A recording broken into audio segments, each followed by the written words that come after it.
you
Niin on.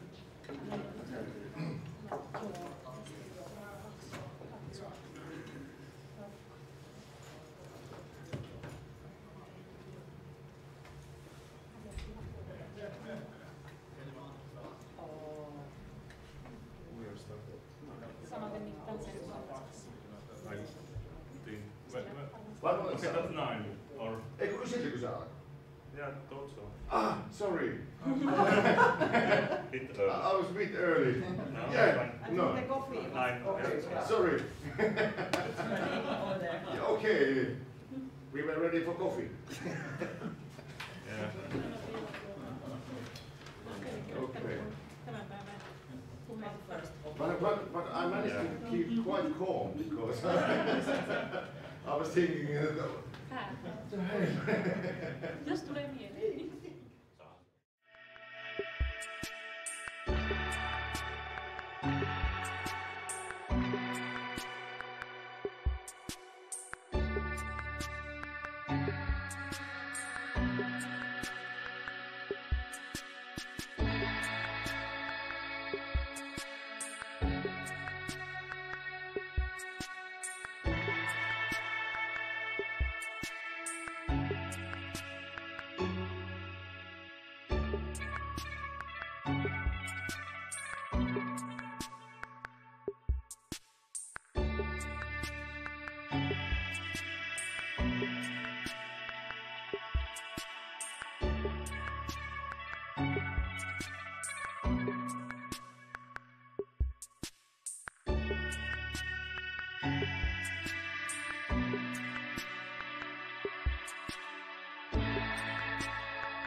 No, mind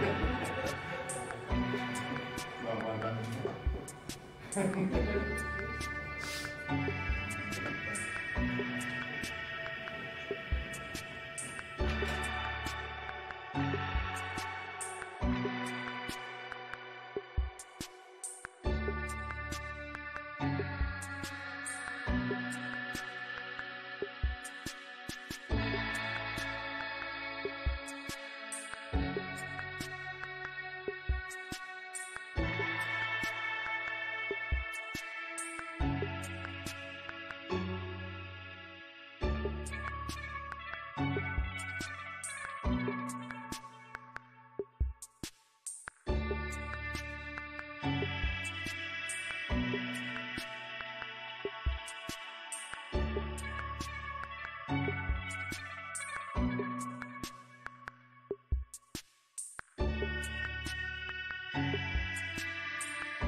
Digilab learning environment opening, and we have awesome people here from all over the Finland, all over the Europe, all over the world, and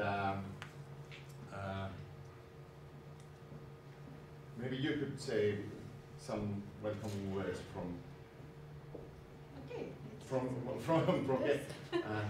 Yes. My name is Marjo-Riitta Vainio and I'm working here in Puke. Maybe you can say it, I'm chef of working life and business services here in Puke. And I wish you a very nice day, a sunny day at least. Yeah, and this event is multiple event. We have annual opening, and there's a park for small businesses and companies here, and Äänekoski City is also collaborating with us. So we are really thinking that all this stuff is a learning place for everyone, and this is a good bridge to Lukas Gierik and Jukka Seppänen, who are making awesome stuff, and they are telling about their ideas and projects. I don't know what is coming, but Lukas? No need. No need.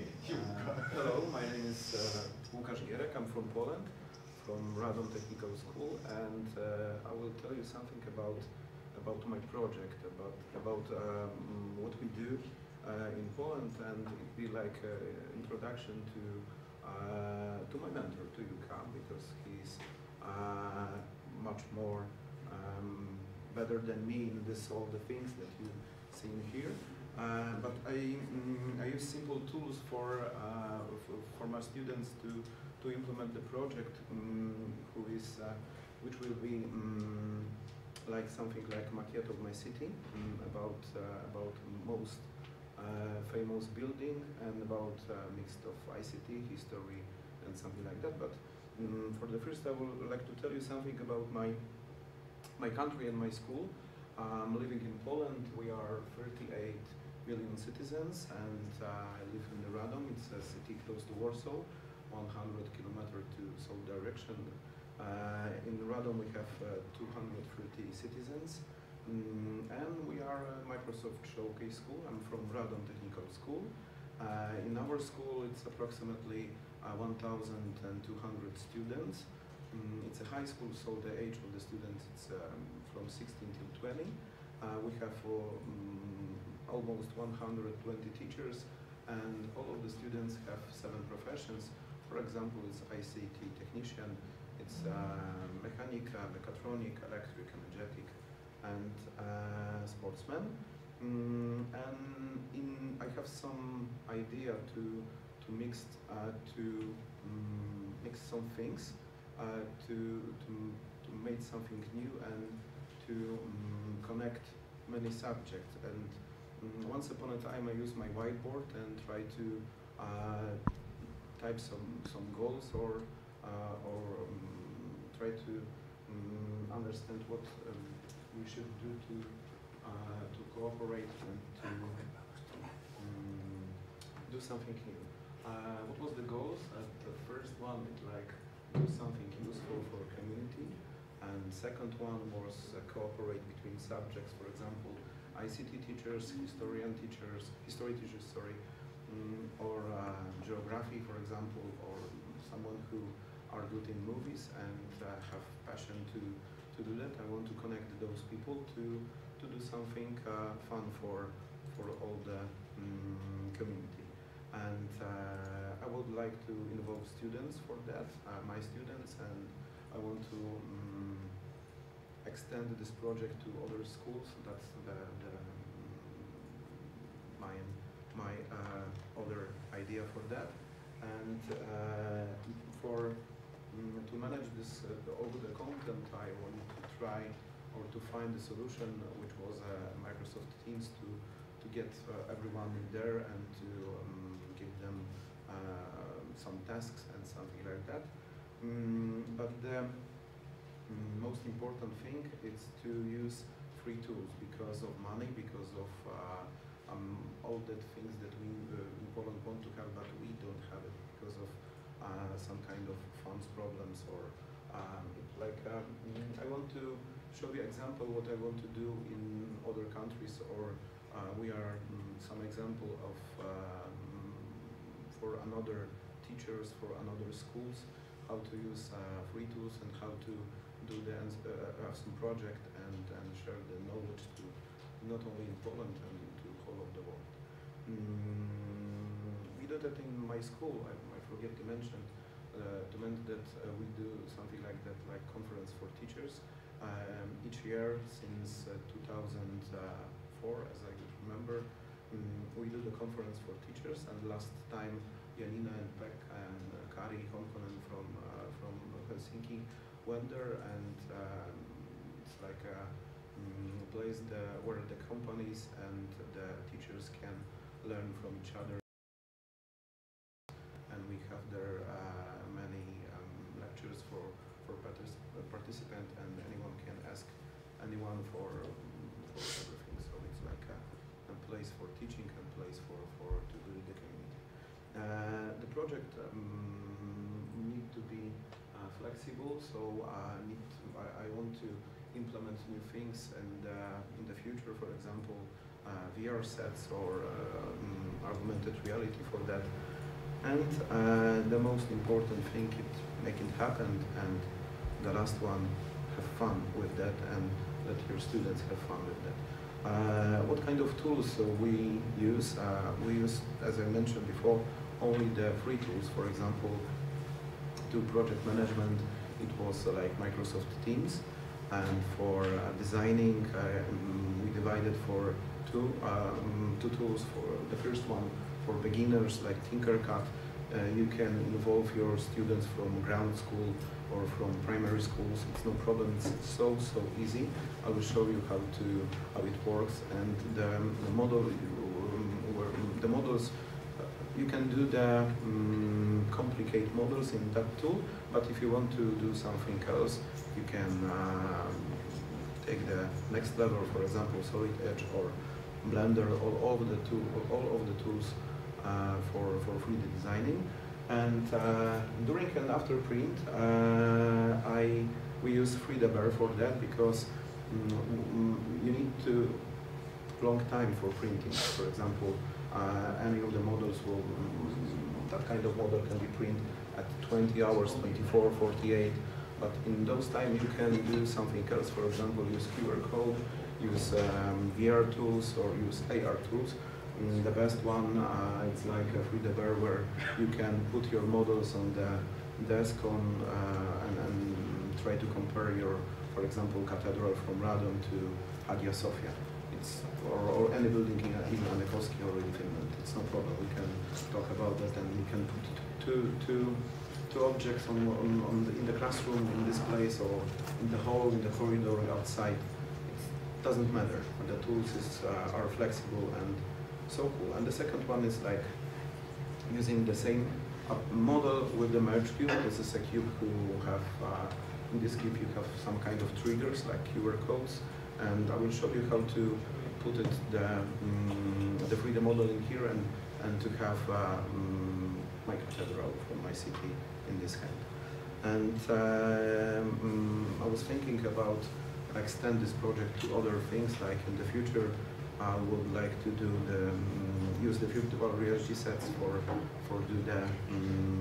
take a virtual tour or the virtual city, and how it looks like in work. This is the screen for Microsoft Teams. I use it for this project, but in my school we use it also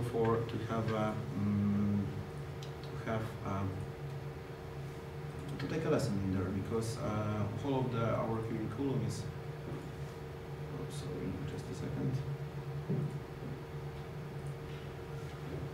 All of our lessons are here. All of our team meetings from our ICT team are here. It's quite good, the best tool that I know to implement something. For example, this is the patch of our teachers.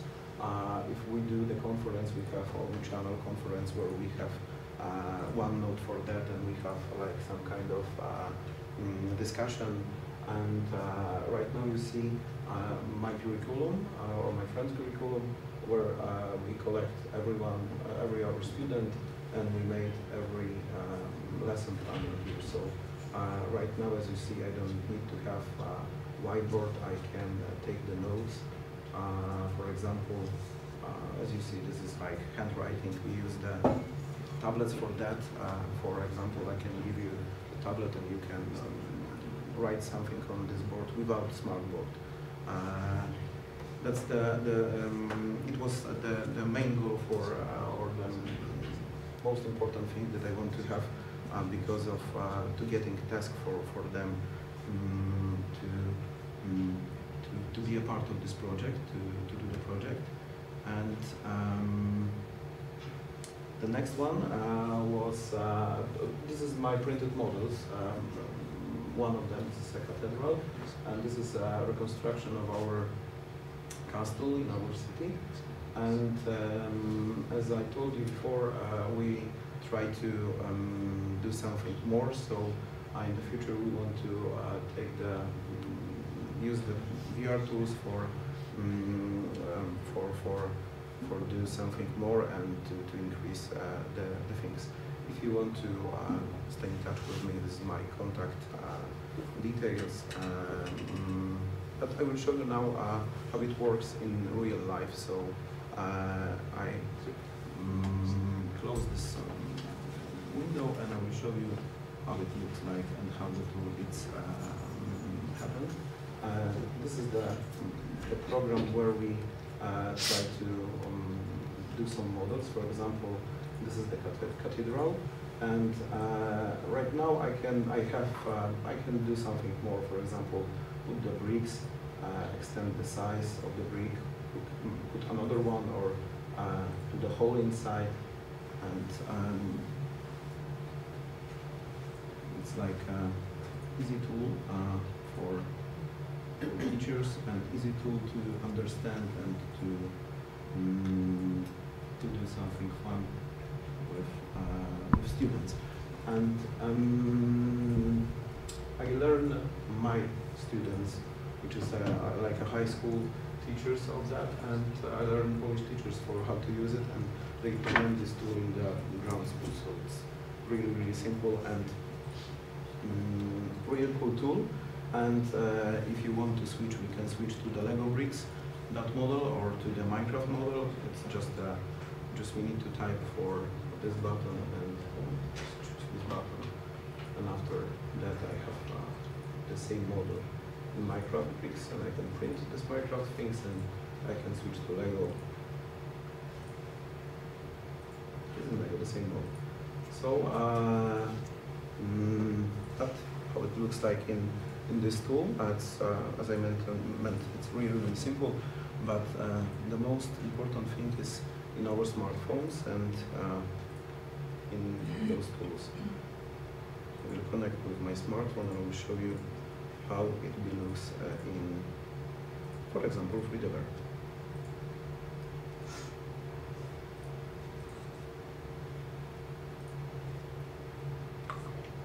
Of course, in FreeDever you have the FreeDever library, for example, with the dinosaurs, with the historic tools or something, and you can add your own models.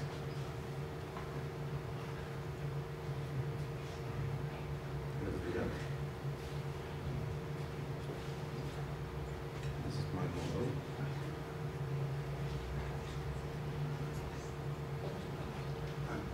And as you see, I can have it before the print. And if I take the QR code before that, I can do some maquette for example, like in here we have. So if I made the QR code, I can give them link, and they will have, they will hear about the cathedral, the historic things, and they can imagine how it can look like. This is the one thing from FreeDever, and the second one is for MergeCube.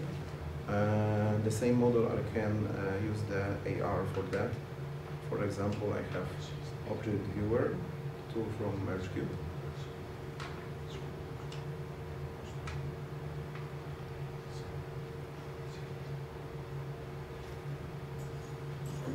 Okay, I can import my models and have it in my hand and do the same.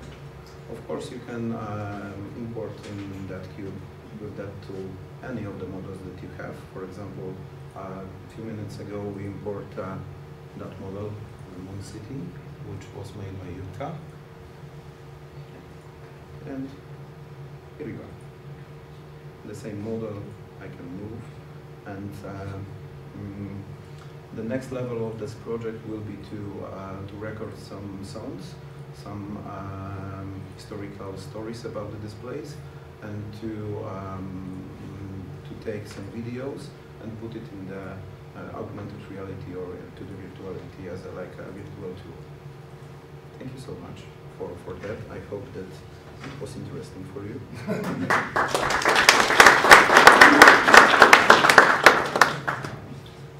And I want to tell a story because how these things happen, how Lucas is here. We briefly met at Singapore at E2 Education Exchange event, and Lucas was there as a fellow, and I was there as a participant, and we somehow realized that okay, maybe in the future we could do something, and 3D printing was the connecting thing, and soon we were doing international project together with Poke and Lucas School, Rotterdam Technical School, and one of the keynote speakers was Juk. And okay, Juk, it's your show time.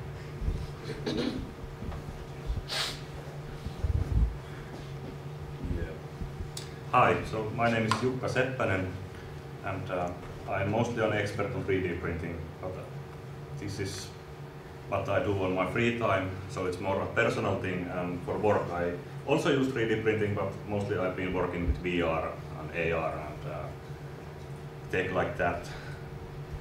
And my most recent project I'm doing for work is a collaboration project with a local forestry company.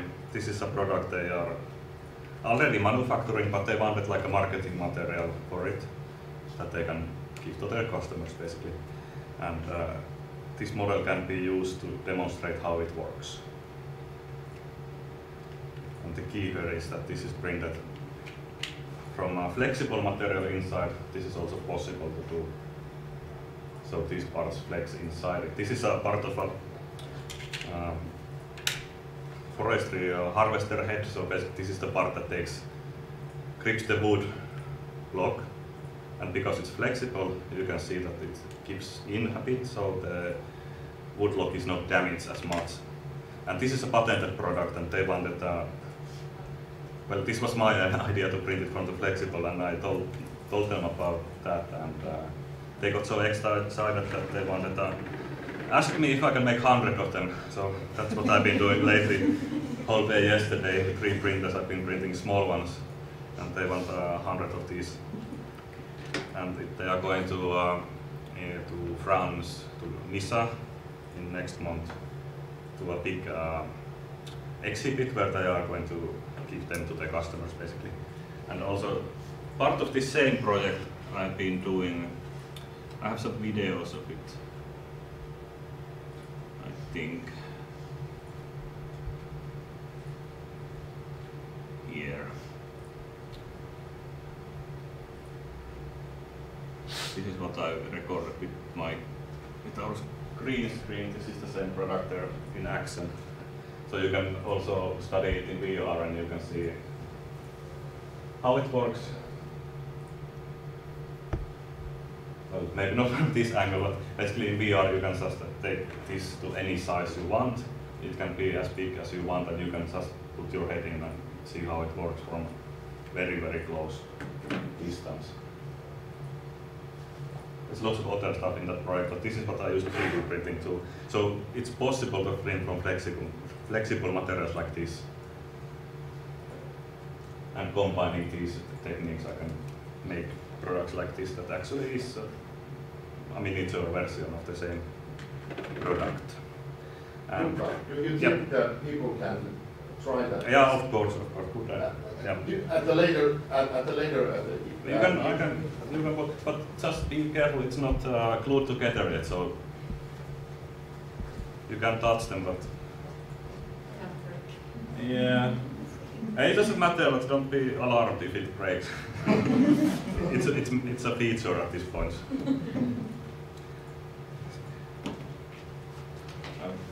This is another product of theirs. It's the whole harvester head.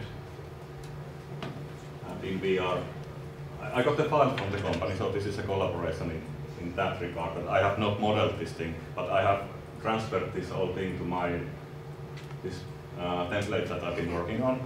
So basically, when I got this file, it took me 1 day to get to the point where I can study it like this. So it's a really fast process. And what we gain from this is that we don't actually need this product to be a real product. In this case it is, but it could also be just a computer drawing that is not in production yet, and you could already study it to see if there's anything you want to change it before you start the production. Or you can actually start to teach how to assemble it before it's in production. And of course, the big gain from that is that you can see any mistakes in the product before you commit to the actual production of it. And other things like if it's an expensive piece of equipment, if it's dangerous, you can use it in VR with absolutely no danger at all.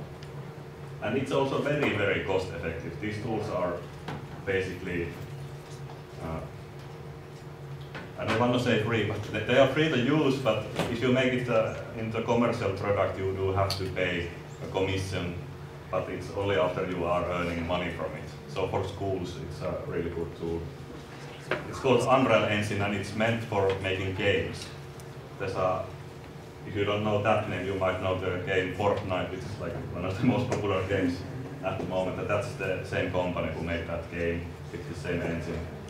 And I'm just using it to make something completely different. So this is one project that's what I'm currently working on. And on my free time, I make basically art.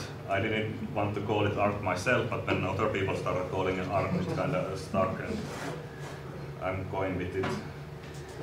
So basically what I do, I make whatever I want as practice, and just because I want to, and I enjoy it.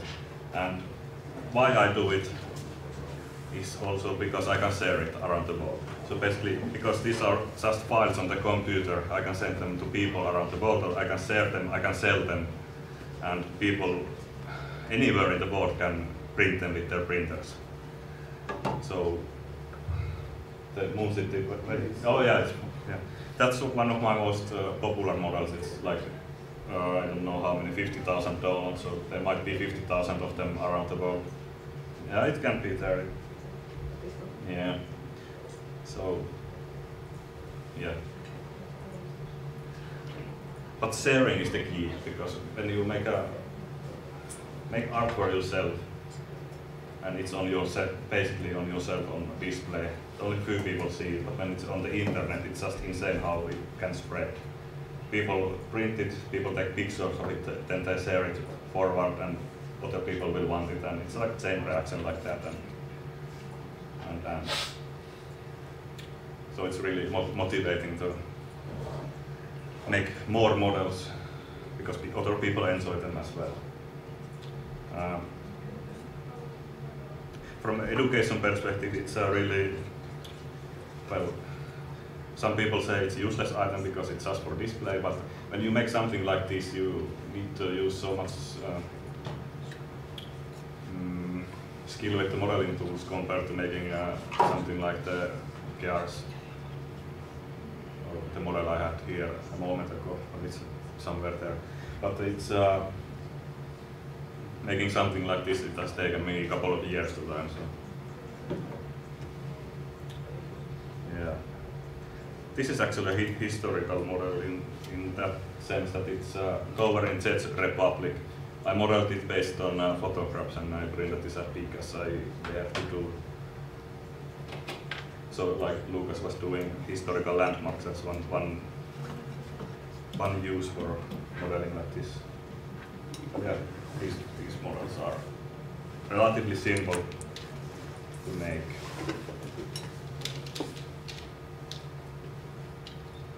But you can also use, this is actually made by the company too, this model. It's more of a technical model, but you can also print stuff like this. So it's basically data that already exists, that they use for production of the actual product. So when I got that data from the company, so what I made is this, I made these printed items from an existing data. So this is why we have also been in contact with other companies and trying to get more of the same kinds of projects going on. We have talked with Ponsse, Valtra, Hiab, to name a few.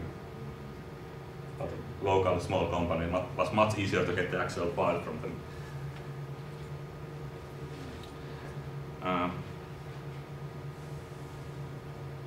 I also make videos of the models so you can see them being printed online, just to show how the process looks like. Very much sped up, as you can see from the clock. And it's also stabilized, so you can actually see the printer moving, so you can see the model better. It doesn't actually materialize from thin air like this, but you get the idea. And another part of the hobby I paint them basically with paint process, because printing is usually just one color.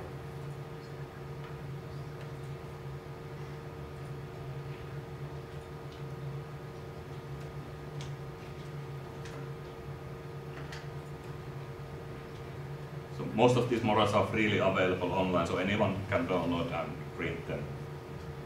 And to fund this hobby, basically to buy new printers, buy the material and stuff like that, I have put some of the models for sale.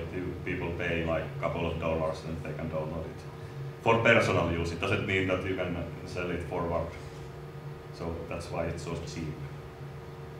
I mean, a couple of dollars for something I spent a week to make is really not much, but it adds up. And then what else?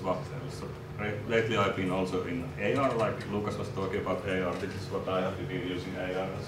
My business card has the same model on display like this. It's also an example.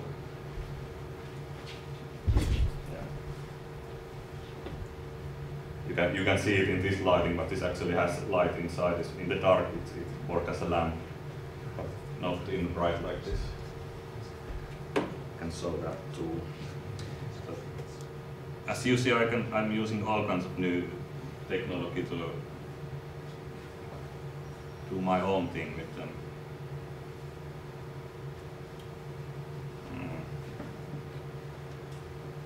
As you see, Jukka and Lucas are quite passionate about this thing. Yeah. and I think this learning space here is a place for this kind of people to meet. Yeah. Yeah, I mean the whole point is that you can come here to make what you want, basically. Yeah. And this is why I'm showing what I do. This is not what you are meant to do. It's not meant that you come to make art here or figurines and stuff, but you can do that if you want. And you learn exactly the same things for 3D modeling and printing, making stuff like this or stuff like this. Of course, there's small difference. Like it's important that the pieces fit together, but you can also learn that in making artist pieces that these are also made to fit.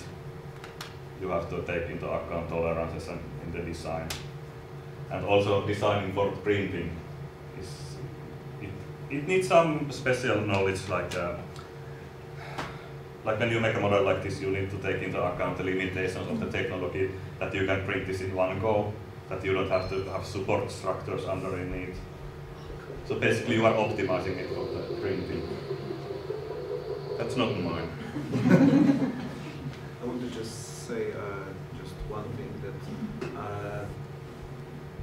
in Poland we don't have some kind of open space in schools for that kind of things, and right now I can wait to do some magic tomorrow or at Wednesday, and I'm feeling like Alice in the Wonderland. So I'm really jealous about you, about all of you in here. So of course it's a joke, but I'm not joking about the tools that you have in here.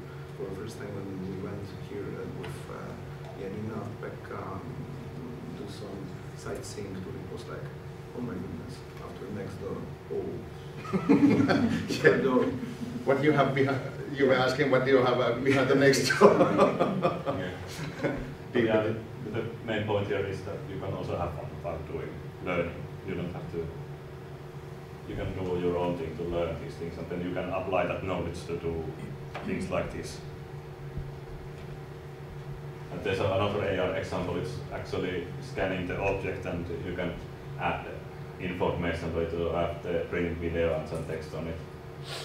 My plan would be to do the same for all of my models, and basically you could, at the end you could put HoloLens glasses on, and when you look at this stuff you can see all the details about it. You can see how it's printed, how what materials are used, how long it took, and what tools are used to make it. Anything you want, or you can add some artist stuff on it.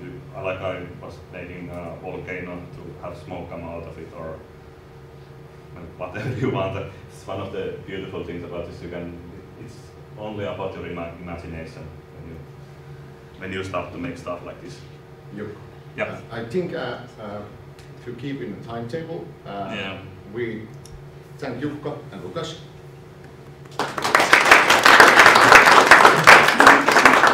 I introduce you Janina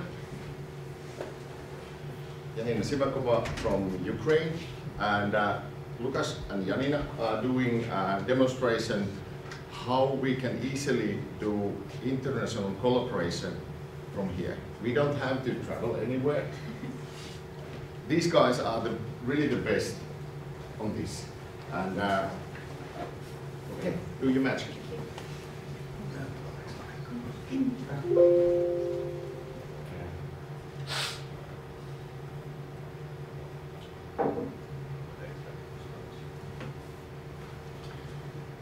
Okay, hello everyone. My name is Janina Sivakova. I came from Kiev, Ukraine. I'm an English, CLIO and STEAM teacher. What did I want to say? Okay, today we're going to share our experience about Skyping in the classroom. That's what Pekka said. You don't need to travel. You can be in your classroom with your students, and you can travel. Hello again.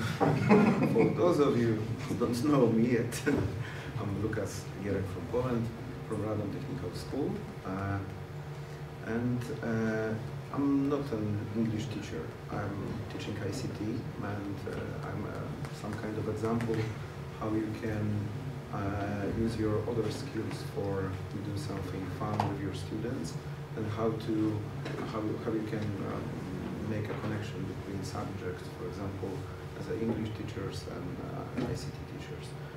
And we can start and we can say something about today's workshop. It will be a game.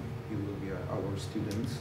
I hope that you will behave well, my dears. And what is the game? The game calls Mr. Skype, but I think that one picture is worth more than 1 million words, so I will show you them. We will show you them.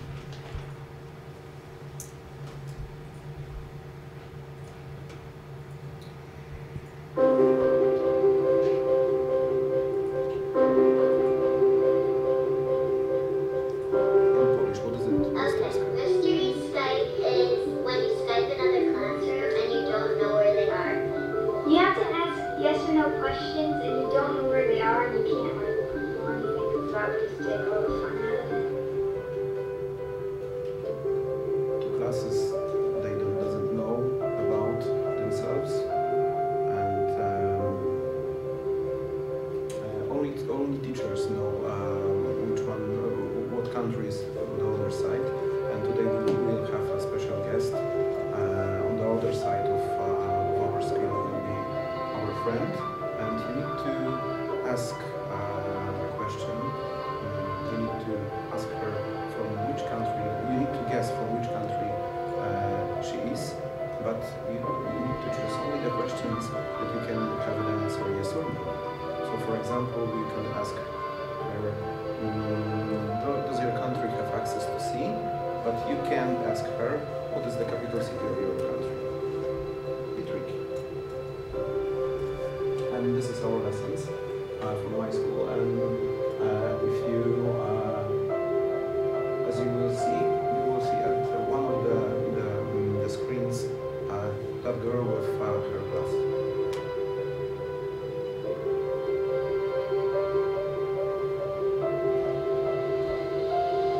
The most important thing is that we don't know each other before. We have met on the Skypes and one of the project. We went, both of us went at Attitude and Toronto, but we don't have opportunity to meet each other. And now we are here in Finland, and told you about cooperation between the borders and something like that. And our guest is our friend, which I met in the internet, Facebook, using the Skype, sorry, in one of the project. And right now we cooperate because we made Erasmus project, and in October she went to Poland last year, and we came to go to her country this year. I can tell you what country is it.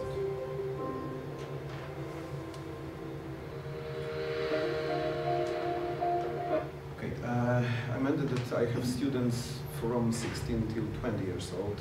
You can think that they were boring about talking with for little kids, for example, but it's not that kind of lessons that they are bored. They are very involved in these classes, and they are something like that they don't have time for be bored about that, because they need to understand what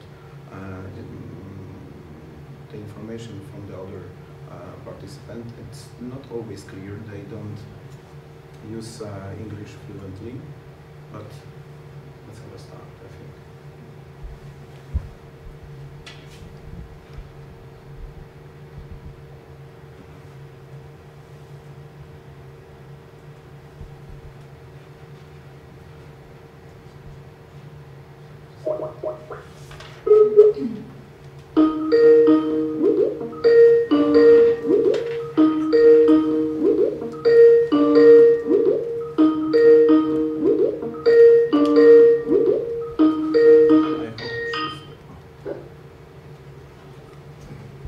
Hello.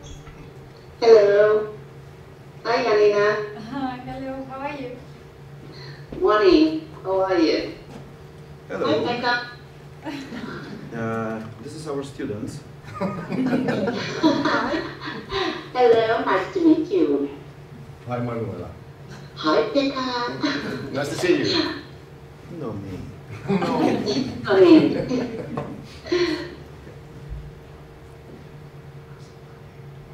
So, we're going to play mystery Skype. Okay. Ready? Ready. Okay. Are you ready? Yeah. So, Manuela, would you like to start? Am I going to ask the questions, or are you going to ask me the questions? Both of us will ask you, and you and me. Okay. So, am I going to ask something to your students? Yeah. Okay. So, are you in Europe? Yes. They said yes. Good. With me. Your turn. So, Are you in Europe? students are going to ask me something? Yes, we have one of the students have a question for you. Are you in Europe? Yes. Good. Okay, your turn, Manuela. My turn. Okay. Is your country surrounded by sea? Partly. Hardly. Yes Yes or or no? no? Yes or no? Suspicious. Yes. 56. Hardly. Now, your turn. Is it warm in your country right now?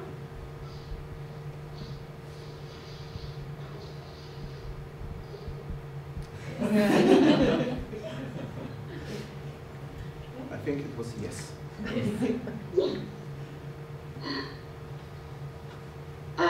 Now, you look like you are wearing long sleeves, so is it cold in your country right now?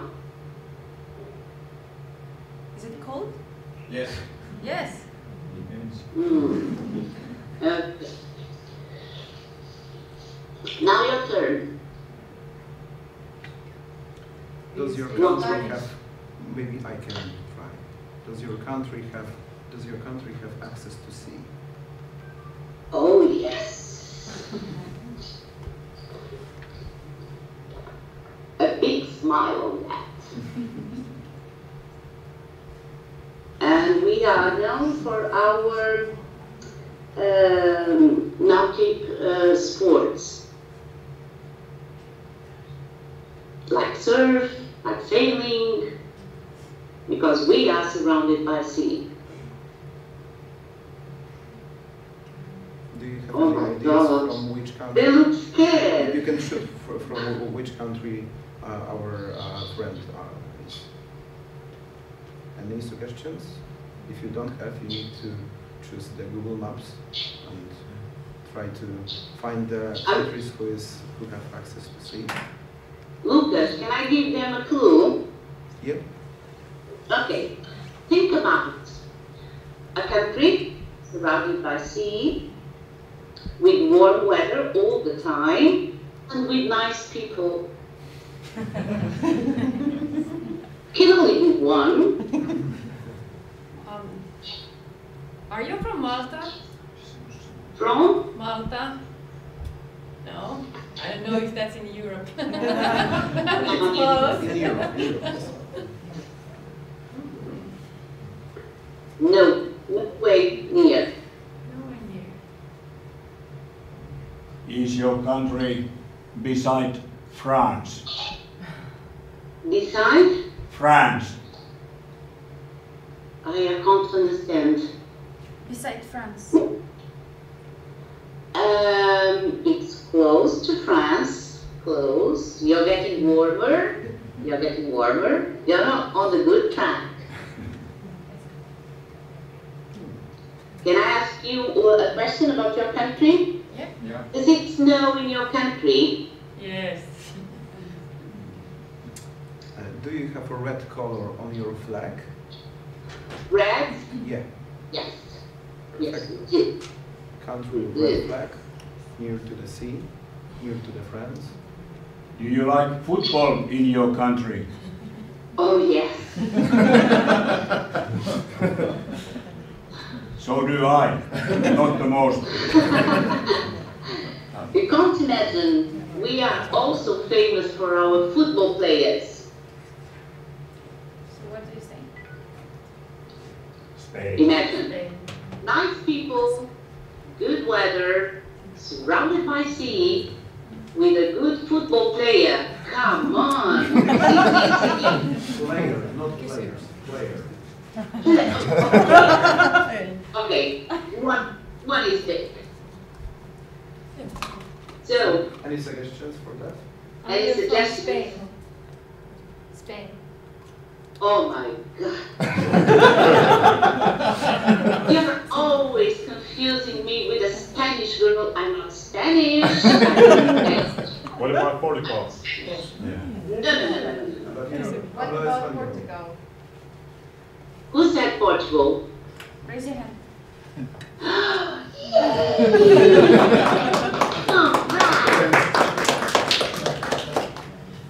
Just for you, Right. I'll raise my flag. Yeah, Portugal. Okay, I got you all the clues. Nice people, good weather. Red color on It your can flag. only be Portugal. Hi, Lucas. Okay. So, Thank you very much. Anita, where are you? In? Someone, you have to tell me. I didn't guess. Where are you? Finland? In Finland. Good. Are you having a good time? Yes. Yeah? Okay. So it was nice to meet you. And you could see that, for example, in a mystery Skype with basic questions, you can play a game with the kids, with the students, and get to know some facts about the countries. Later on, you can share a sway or PowerPoint made by the students to share fun facts or traditions from both countries. So it's a good way for the students to practice their language skills and also to get to know other cultures and other countries. Thank you Right. very much, Manuela, for your time. Thank you for time. It was a pleasure to be with you. See you in the future. Soon. Bye-bye. I hope. Soon, very, very soon. Bye. Bye-bye.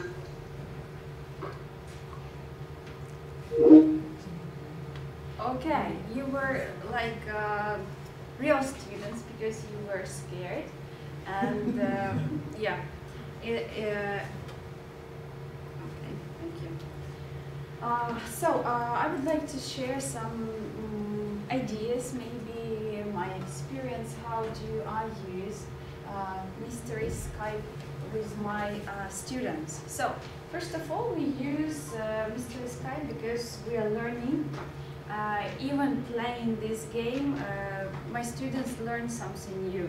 It can be like extra information about country. It can be a piece of geography, even with small kids.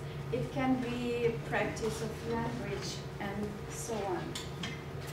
Also, during this Skype, students learn how to collaborate inside the classroom and also to collaborate with students all over the world.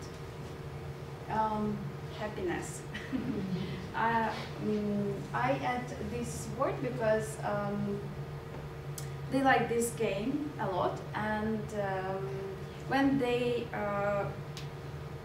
as you see here, when they win this game, they are happy, but when they lose, they are not very happy, but it's like a challenge for them to do their best for the next time. Also, your students can practice speaking skills because it's really good to talk to someone. Because when my students are abroad, they like frustrating what to say, how to say, or something like that. So this game helps them to practice this. Recognition. This is a part when students can go somewhere abroad with their parents and they say, oh mom, I know this flag is from Portugal, or this flag is from Finland, for example. Or I know, mom, this is the national food somewhere in Russia, somewhere in Poland, and so on. So it also helps them to know more about countries. Listening skills. This is a good practice for listening skills because students from different countries, they have different accents. Sometimes it is really difficult to understand someone, so I think this is really a good practice. I remember we were watching E2 this year with my students, that was in France. When they heard the French accent, they were really like frustrated. Oh, what did he say? Oh, he pronounced that in the wrong way, something like this. So I think it's really good practice. International friends. Can you sit this person? No. No. Okay. So this game also gives you the opportunity to have international friends, not only for you but also for your students. I think during this game they can collaborate and maybe make some projects in the future. Okay. Yeah, we are having fun during Skype. I'm having fun, my students are having fun. While they are speaking, they are practicing, they are playing this game, the teacher can just sit somewhere there and just look at them and just also having fun. Make your dreams come true. Can you recognize those pictures? Huh? Okay, that was maybe in December, I think. We were having a Skype with Pekka, somewhere there, and he just showed me your school, and you know, it was like a kind of dream to visit your school, and now I'm here. So.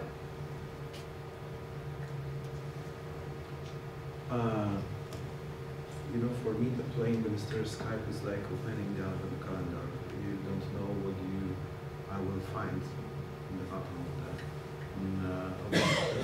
And don't be afraid about any of the things that can happen, because they happened. For example, poor internet connection, problem with microphone, problem with video or something like that, or somebody is missing 50 minutes before your Skype. It's typical, but there's two communities on the like a Facebook group. We told you about this community. It's easy to find someone else in 10 minutes, 15 minutes, or something like that. Could you say something about this group? Yeah, this is Skype in the classroom from Microsoft group. You can find there a lot of enthusiastic people who are willing to have Skype with you every time, every day, every second, I would rather say. Yeah, here it is, Skype in the classroom. Or you can find another group also, like Skype in the classroom enthusiastic. They are like almost the same. And the group of number of the participants? Yeah. It's like over... You have to be there. 300,000 of people who want to connect with you in your class. It doesn't matter that they are from Asia, Europe, I don't know, North America, or from other countries. Everybody wants to meet you and to cooperate with you. Yeah, don't be afraid, just try it. Everything can happen. The connection, as Lukas said, can be very bad, but it's okay. We can try, why not? Okay, thank you very much. Thank you.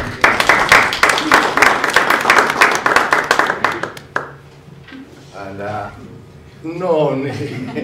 and I was telling people that these are the contacts. I hope you cooperate at the later in the evening. Afternoon, and maybe in the evening too. And all these things they showed you are very easy possibilities. You are promoting it all the time. Lukas is a wizard doing Erasmus stuff. For example, next thing, I'm getting some student voice here. We will have a 50-minute presentation, and then we take coffee, and then we go on with the show. But okay, Toni, Katja, our students, and maybe we can maybe they can show the sway from. Okay. In English, right? Hmm? In English. In English. In English. Yeah. Yeah. Just checking. Yeah, and I want to just check that you have problems, may I say that maybe your English studies are. Yeah. I can speak, but writing is awful. Yeah. So. Dyslexia and English writing. Yeah. So you have. I just want to tell that the perspective when you see this learning now, the school, normal school thinks that she has learning problems, but I think that the school has problems, not Katja and okay. Yeah. Sway. Yeah. Can you put the sway? Chrome. Yeah. Chrome browser. Okay. Yeah. So yeah, let's start a little bit. So I'm Katja. I study here in Poke, and I'm gonna be a practical nurse. Yeah, I'm Toni, and I'm studying ICT in Poke. Yeah. And Toni is maybe more normal kind of thing that he's like here doing this stuff because his classroom is actually here.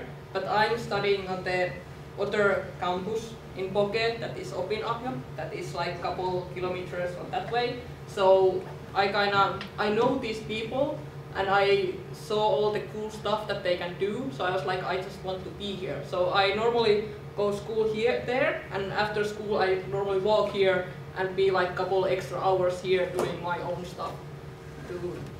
And I started doing Minecraft here mostly, is the main thing that I do, and I've been using it in the. We have these teachers how to use Minecraft in schools. There was this collaboration with Jyväskylä yliopisto, whatever is yliopisto in English. My brain doesn't know right now.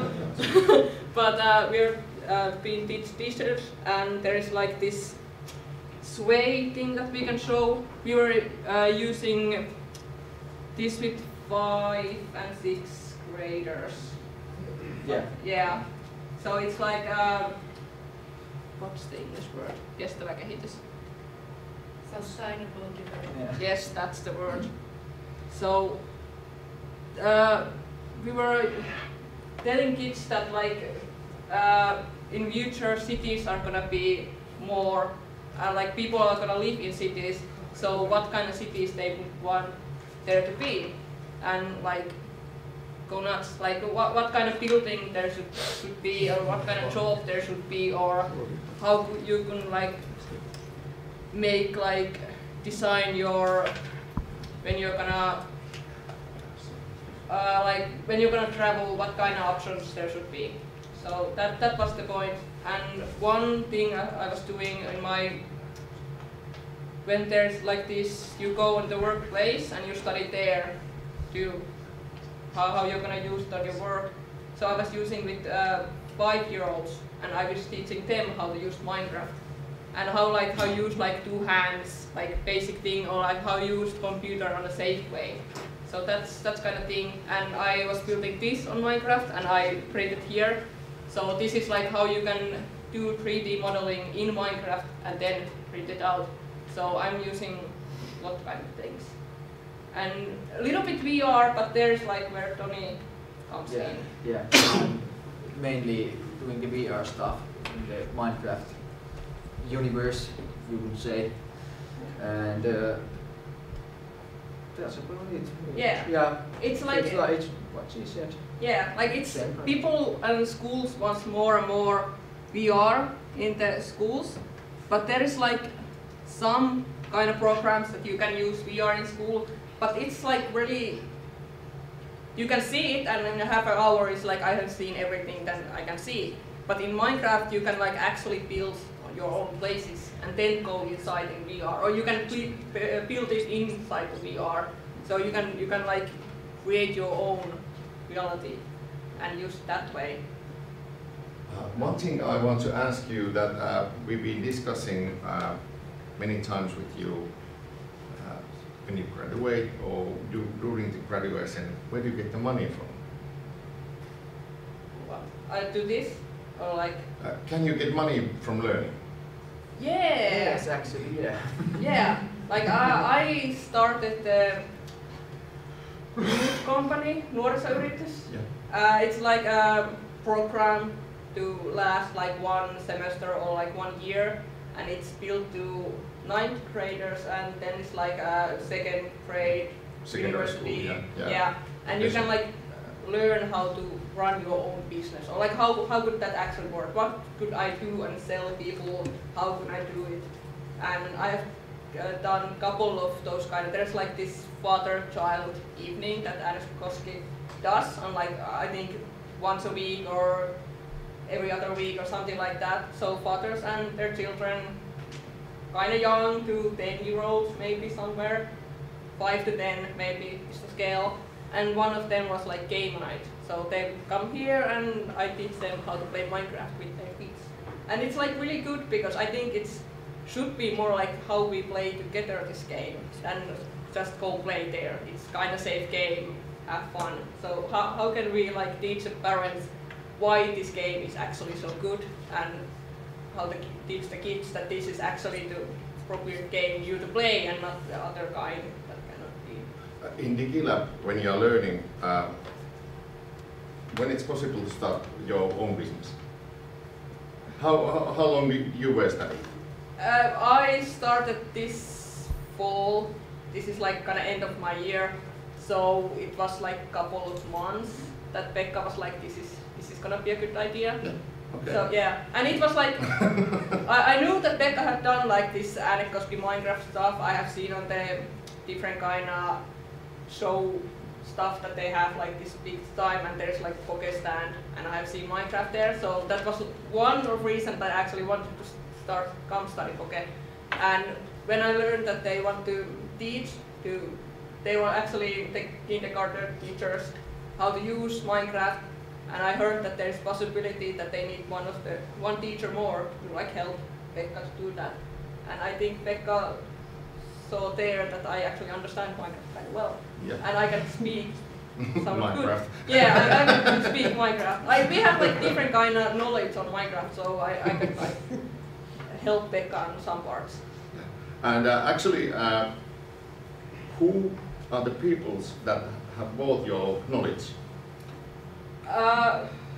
People from the university. Can you tell that you have been educating teachers from the university? Yeah. There's like universities, like we want to use this, and we want to use like how we teach them. They're actually teachers that are like studying, becoming teachers. So we were like studying them, like teaching them how to use Minecraft and VR on their next kind of coming project.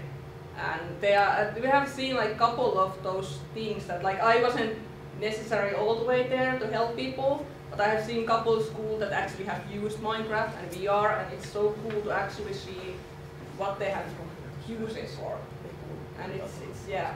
And university gives you money. Yeah, to teach them how to use this game. And it's your studying in Digilab. Yeah, and they're like making this new kind of part of my study.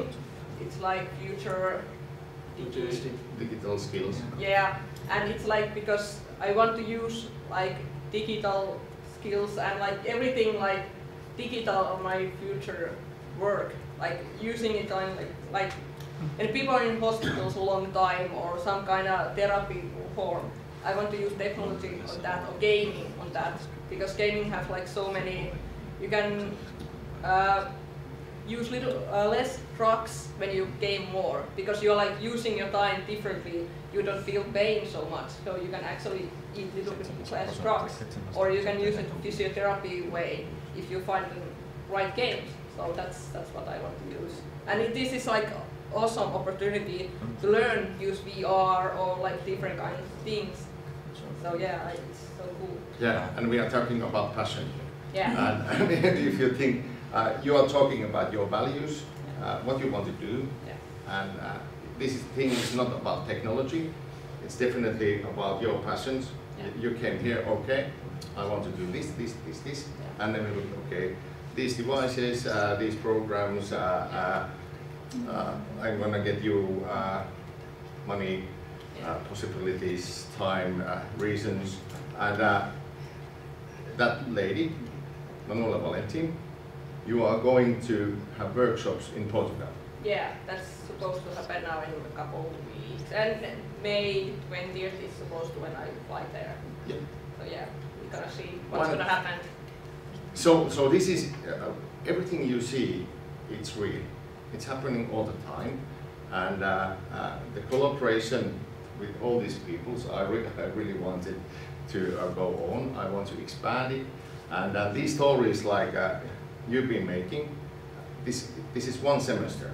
Yeah, and it's like, I'm really bad at school. Like there was like 10 years period that I didn't do really much nothing. Like there is like, I wasn't able of work. Like I have like depression and everything like that. And this was like my last thing, like go to school and try. Like really, this is like last time, try your hardest. And I would like drop out school like every other week. Like I cannot do this. Like I cannot do school. But then it's like new thing that Pekka is like, could we do this? And I want to do this thing with Pekka, but I need to be a student to do it. So in school, do this one last like homework and everything like that. So it's been like really the thing that's keep me in school also. So yeah, it's big thing. And I love the idea that in Digilab, as Jukka said, the learning objectives don't come from the school. We are setting the scope that maybe we are learning the using digital technology, and we give credits for that. But what you are doing with that technology, it's your stuff. But Yeah. and I'd like to ask for last. Then we have a coffee break. Toni, you were studying here and are still studying. I was telling that okay, we have this course, digital technology. And you had an idea about game.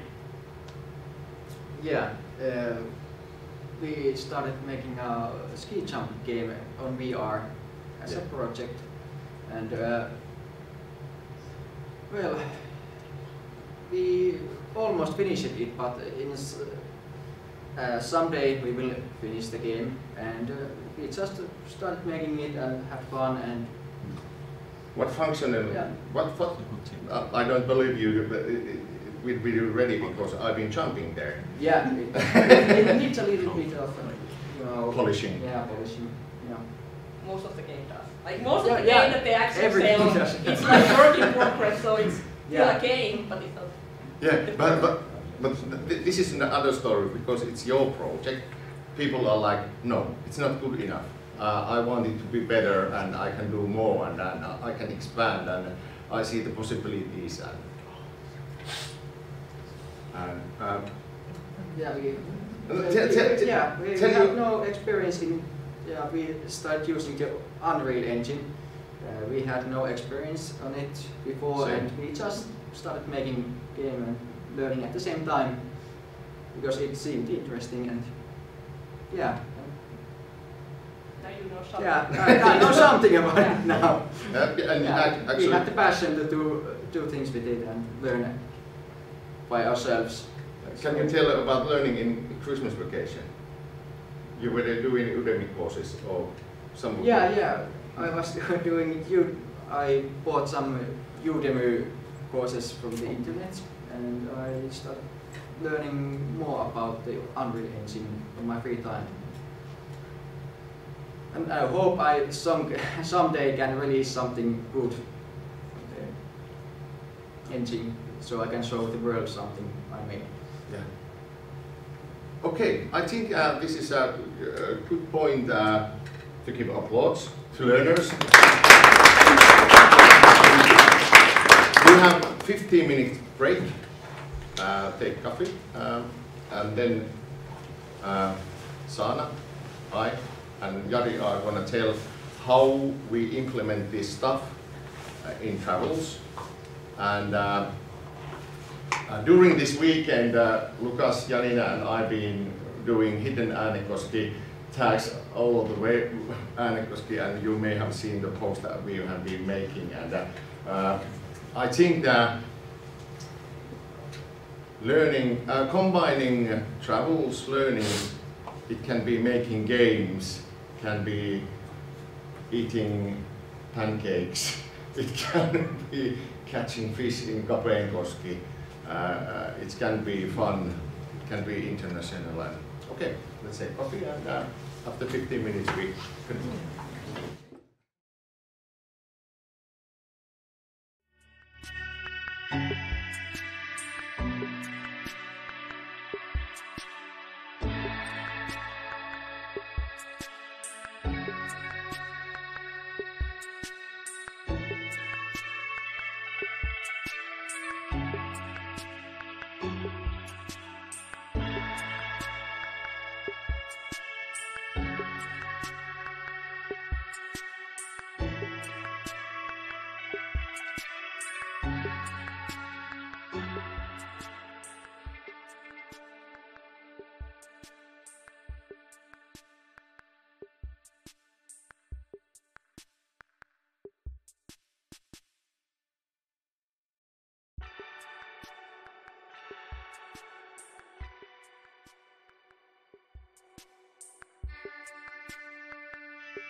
Joo, mutta sitä voisi miettiä.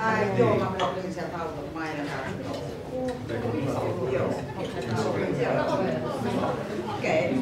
Lisätään te vastaatte varmaan, että jos saatte 10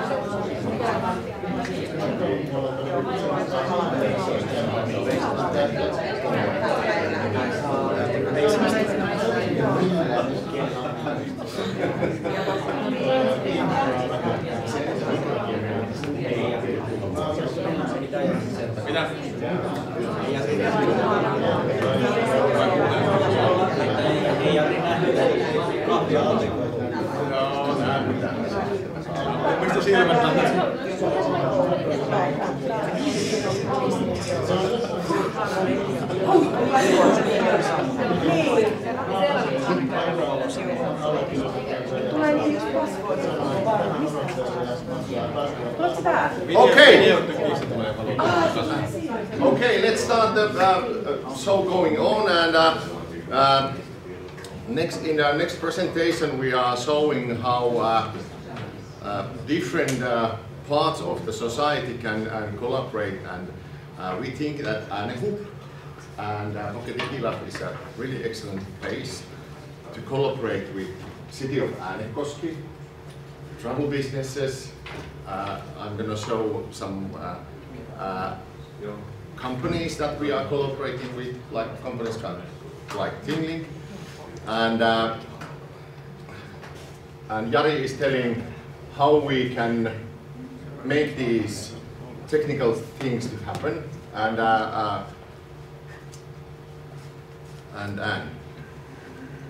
Sana, can you introduce yourself? Yes, welcome everybody, and thank you for inviting me, Pekka. I'm Sana Peurasaari, tourism and marketing specialist from the City of Äänekoski. And my job is to develop tourism and city marketing, and the best thing how we can do it is to concentrate our living space. So the City of Äänekoski, and it's the main point what we are looking for when we are cooperating with the vocational school of Poke. I started here only 3 months ago, and that's why I want to use as much local experience, local students who know the possibilities and the advantages of this place. So we try to look very deep hard what is the City of Äänekoski with using the society that is in here. Yes.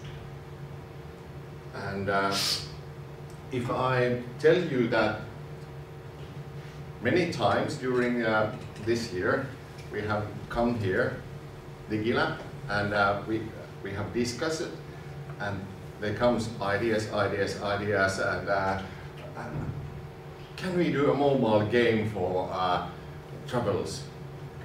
Yeah, and can we do hidden Äänekoski scavenger hunt? Yes, we can. Do we make meetings to plan? No meetings.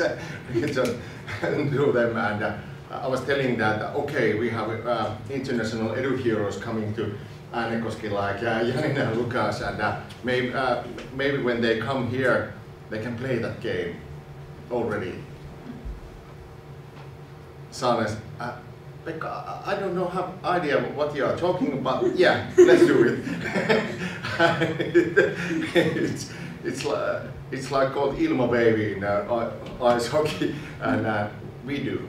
And yesterday we were field testing that game already, and that's one part. Other part is we are redesigning learning at the summer. When we learn use new technology for travels. Yes, and now we have collect students who wanna work in the summertime, and they can also earn school credits, so get points for studying, get money for working, and get work experience from tourism and digitalization, digital editing, and video making, because we don't know what are the future jobs and how we can prepare on those, but we can try to give the best field to get ready to do those works. So you are telling basically that in Äänekoski, if you want to be a virtual reality content creator, yes, you get money and you do it in the summer. Yes, and the city is the city is giving the jobs for the Yeah. students, and the students are coming from the school and also from the high school. So we are conducting and mixing the groups of ITC students, students from high school who maybe want to know something about marketing, tourism, cooperation skills, and we are teaching them the skills editing and video making, and at the same time tourism field of looking things. So they are going to work in summertime, keeping the tourism information, but at the same time they are in the field video editing and cutting the material what they have making, and they can show that material in tourism information, and they are going to use VR classes and AR classes, but yeah, they are showing the things what they have done, not only things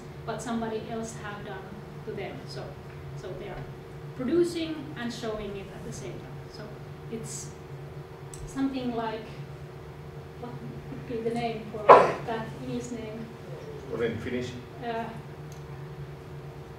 don't even know the Finnish name, but doing and showing at the same time.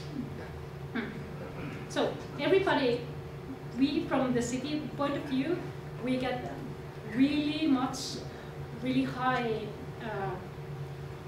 knowledge students, and also students can get much from the city.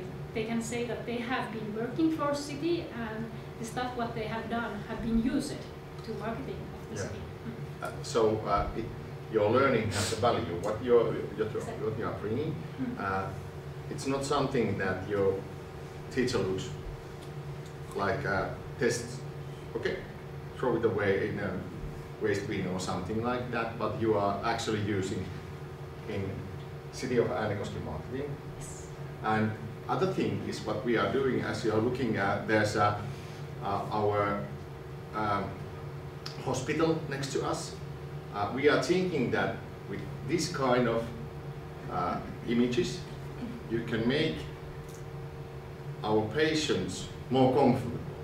So people like Katja at 4, they will have workshops with social care workers, people working in the elderly care centers. They are using these virtual reality headsets, and they're, okay, grandpa, come here, let's visit, for example, Tarvala.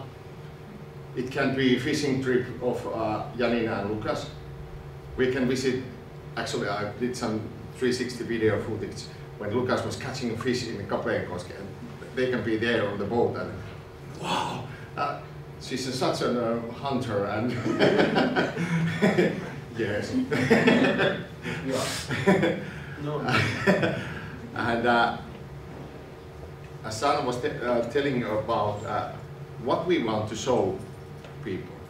That's a really big thing, and I think the inspiration from Sana is something that I get. She has an idea, you will be guiding those students, that you are giving them permission to create what they want. Yeah. I'm sure that nowadays youngsters, they have much more things like imagination. Yeah, yeah. It's almost difficult to say. So they can find something what we don't even see. So we need to get and let young people to create, because we may not have the possibility to see those things. And I think because of time, let's give something to Jari. But I want to show one video, because we are in Äänekoski, in a unit of työelämäpalvelut, and we work with local companies, and we work with other companies, and here is the CEO of the Tingling company that we are making the content with. Hello everybody at Digilab. My name is Ulla Koivula and I'm the founder and CEO of ThingLink. I heard that some of you are going to try out ThingLink later today, so this is a very short introduction to what it is. First point, ThingLink is a documentation tool, so it makes it very easy to create multimedia presentations of any topic you're learning about. Only thing you need to do is select one base image or one base video, and then you can start annotating it with text notes and audio notes, close-up images, videos, links, whatever makes it a richer experience. This makes it also an engaging tool to practice digital storytelling. Second, 360 images and 360 videos are an increasingly popular way to create virtual tours to situations and spaces that we normally would not have access to. So this can increase students' time in real-world environments. It's an easy way to create safety tours, introductions to schools, or just simply introductions to any topic with annotations of basic vocabulary and basic concepts that help students understand the context or the subject they're learning about. Some of our users believe that all education is going to be in the cloud in a couple of years. What do you think? Okay, so we are actually training partner with ThingLink, and now Jari tells us about what I've done. Okay, I'm Jari Simonaha. I work at Vocational College as a service desk specialist, so I get to try new technologies all the time, and ThingLink is one of these technologies that we have in this year basically given license to all our teachers and to all our students. So everyone here can use this technology now. Of course, we have a small amount of cameras, so that's a bit of limit still. But everyone can use their own phones, this app, and make this stuff. And I want to show you one. This is what was my hobby project from a local museum that is not accessible to public at the moment. So it's in a basement in a place where you can't go at the moment. So, and I knew the people who work for this museum, and I managed to make this project with them, and I got to there to take pictures with my 360-degree camera, and I created a virtual tour about this museum. And basically anyone can now visit this museum, so now it's accessible to everyone, anywhere in the world. And you can put information here, you can place photos. You can see here is a more accurate photo from a zoo. So when you use 360-degree camera, it's better, it's not that accurate, but you can move around here. And then you use normal camera and take the close-up photos and place them into these 360-degree photos afterwards. And this is, of course, takes some time. I took the photo shoot there, and it took about 25 pictures. It was about 2 hours to take the 360-degree pictures and normal photos. And after that, I started creating this virtual museum in ThingLink, and it has taken about 20 hours so far, and it's not finished yet. But you are telling that making a virtual reality museum, virtual reality content, is a very time consuming. Yes. And you can even spend 20 hours doing virtual museum. Yeah. It takes. And we are actually expanding this, and we are making virtual reality museum, city of Äänekoski. Yeah, the same technique will be used in it. And our students will be on the summer use this technology on their studies when they make some material for tourism. Yes. So Maybe that was the thing what I didn't say. We didn't tell what kind of material was. Yeah. We can use this on nature, on the sites. Yeah, anything we want, yes, we can share. For example, if we want to share that Lukas fishing, we share it. If we want to share Jari's passion, local history, we share it. Yeah, we can share emotions and anything. Yeah, we can use, here we have these photos, but we can use also 360-degree videos and play stuff into them as well. So it's a new interface which I haven't learned yet to use, but I will later this year, of course, because I have to bring this tech to our teachers and help them to understand how to use this technology. And then they can take it to the students. And this is really fast to learn. You just give a student a camera and 5 minutes later he's done the first one of these pictures with some information in it.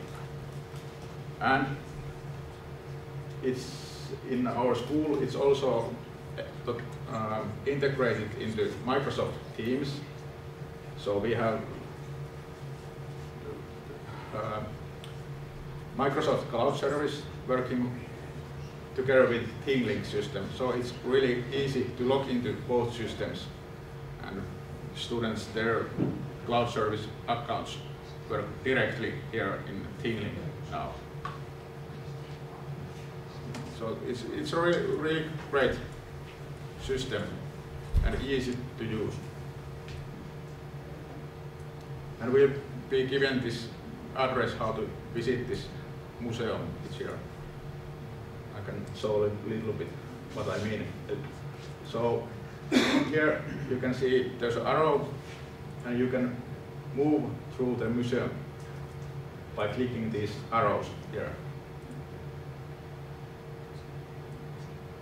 And then when you move around, you can see there's lots of info tabs, and you can see videos. Täällä on vesiliikennettä ja tuossa on mun... They have made informative videos about this museum content, and I imported those clips to this presentation and placed them to correct spots. So this kind of technology is now available to everyone here at Vocational College. And our students will be using it this summer. And I can show you, this is, like Pekka said, it was taken from Tarvala, our bioeconomy campus in Saarijärvi, and it was stitched together from photos, so that Jukka Seppänen created this into 360-degree image. And this was taken with a, what was drone from high up. And of course you can move into our campus through these arrows as well. Yeah. Learn about stuff we have placed into these pictures. And these, I just want to say shortly that at the afternoon you can visit these places in a virtual reality, and as Päivi been telling to people that you have to experience it. This is nothing compared to that experience when you are immersive in that place. Yes. And Jari is telling that it's easy peasy to do this. If you are a student, just take a picture, make content, and how you can make content. This is an awesome story. Oh, here's a picture from Äänekoski Minecraft world. This has been a long project. Basically we have a full centrum of Äänekoski made in a Minecraft world. And now we have this demo in TeamLink as well about it. And there's some spots where you can move and check out. And this is about Äänekoski 2050. What will Äänekoski look like in future? And local kids have been helping create this world over time. As you can see, that there's some Super Mario stuff as well, and they have had some fun here, tree growing on top of building and stuff like that. And like I said, this is easy to use, and it's also easy to view. You can use phone, you can use computer, you can use VR glasses. You can take VR glasses like in a hospital and put them on a patient, and she can watch something informative from, like visit this museum. Old people in nursing home can see all the stuff and like that. So, do you have any questions about this technology? And good part is that we can combine different technologies like these drone images and videos and pictures and text and link it to anywhere. One of this museum, this is inside, but there's also local spots, outdoor, where there's like old railway trains and stuff like that. I can import them to as well this same presentation, so you can move inside and outside in future. After summer break comes and I can go take the pictures. So stuff like that happens here in Vocational College. Now you can ask if you have any questions about this. Also from me. Yeah. Oh, yeah, Sana. Maybe it's a little bit dangerous if there's some politicians and they see that we don't need any museum buildings.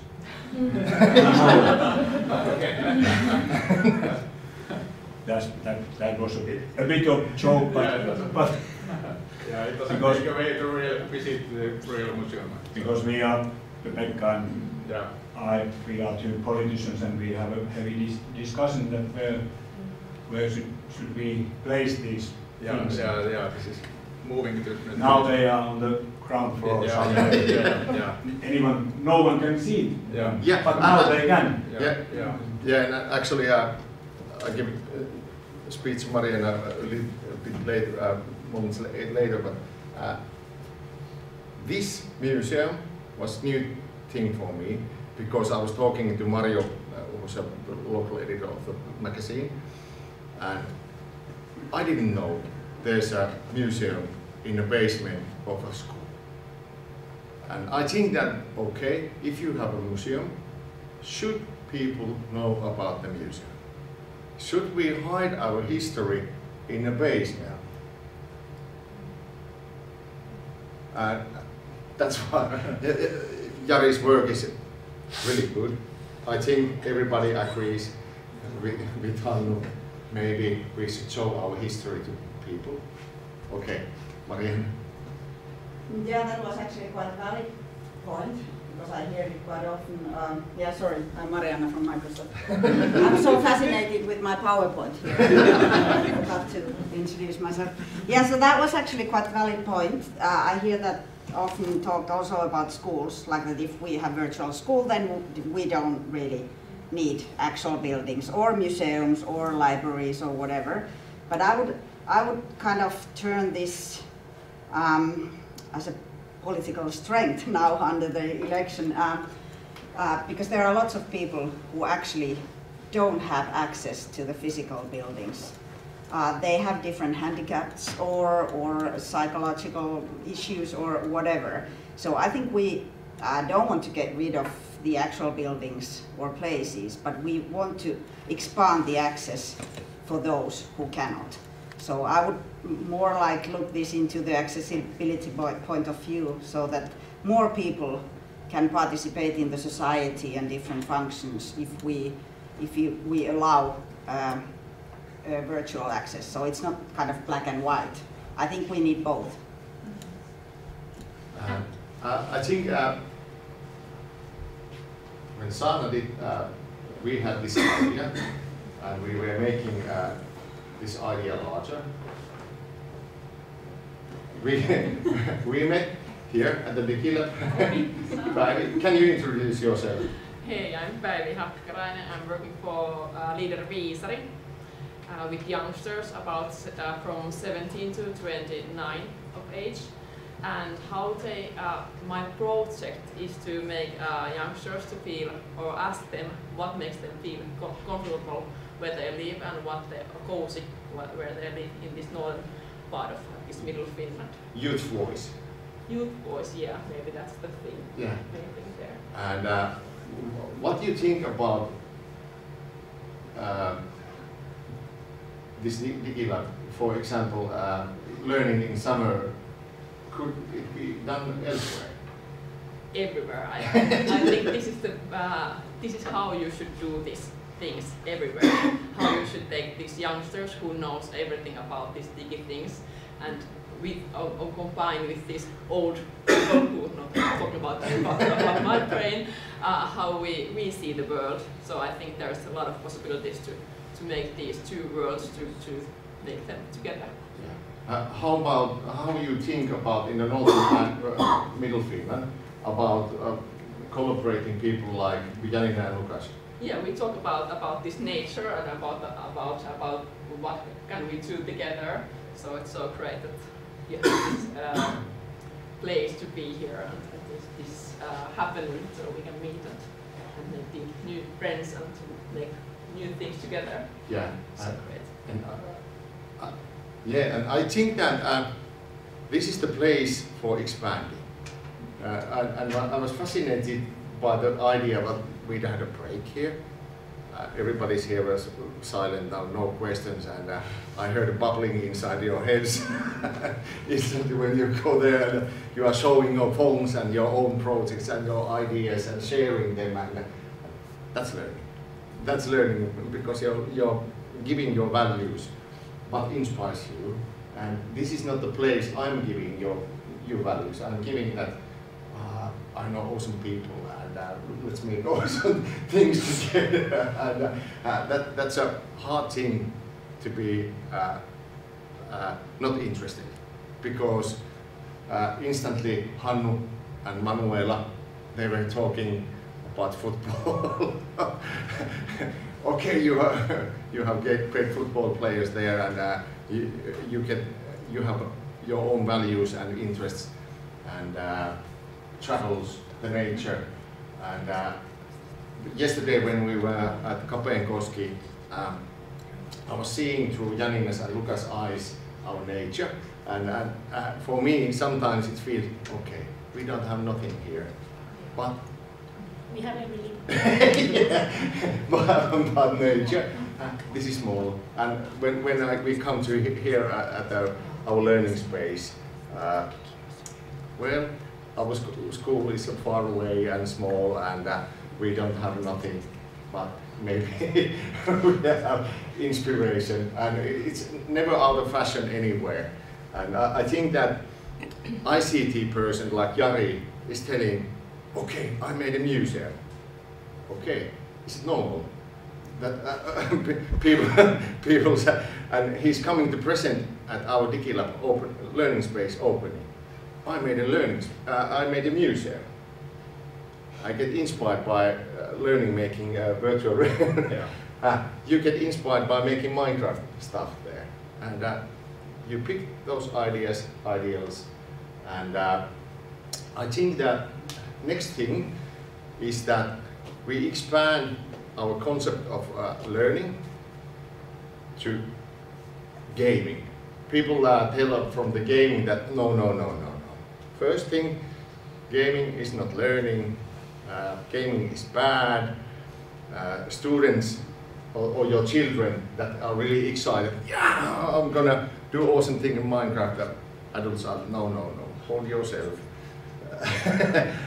This is something you shouldn't be doing. But Marianna is going to tell us about Minecraft. Is it now? Is it now? I think it was in half an hour, but no. Okay. I can expand my presentation for lasting an hour. Okay, yeah. The timetable was. I'm ready. Yeah, but okay. Let's change it so that we make. I make extempore 15-minute stuff. Then we have a 50-minute break because I think that Susanna Väisänen from Äänekoski Kindergarten is coming here, and I want her to be here. And I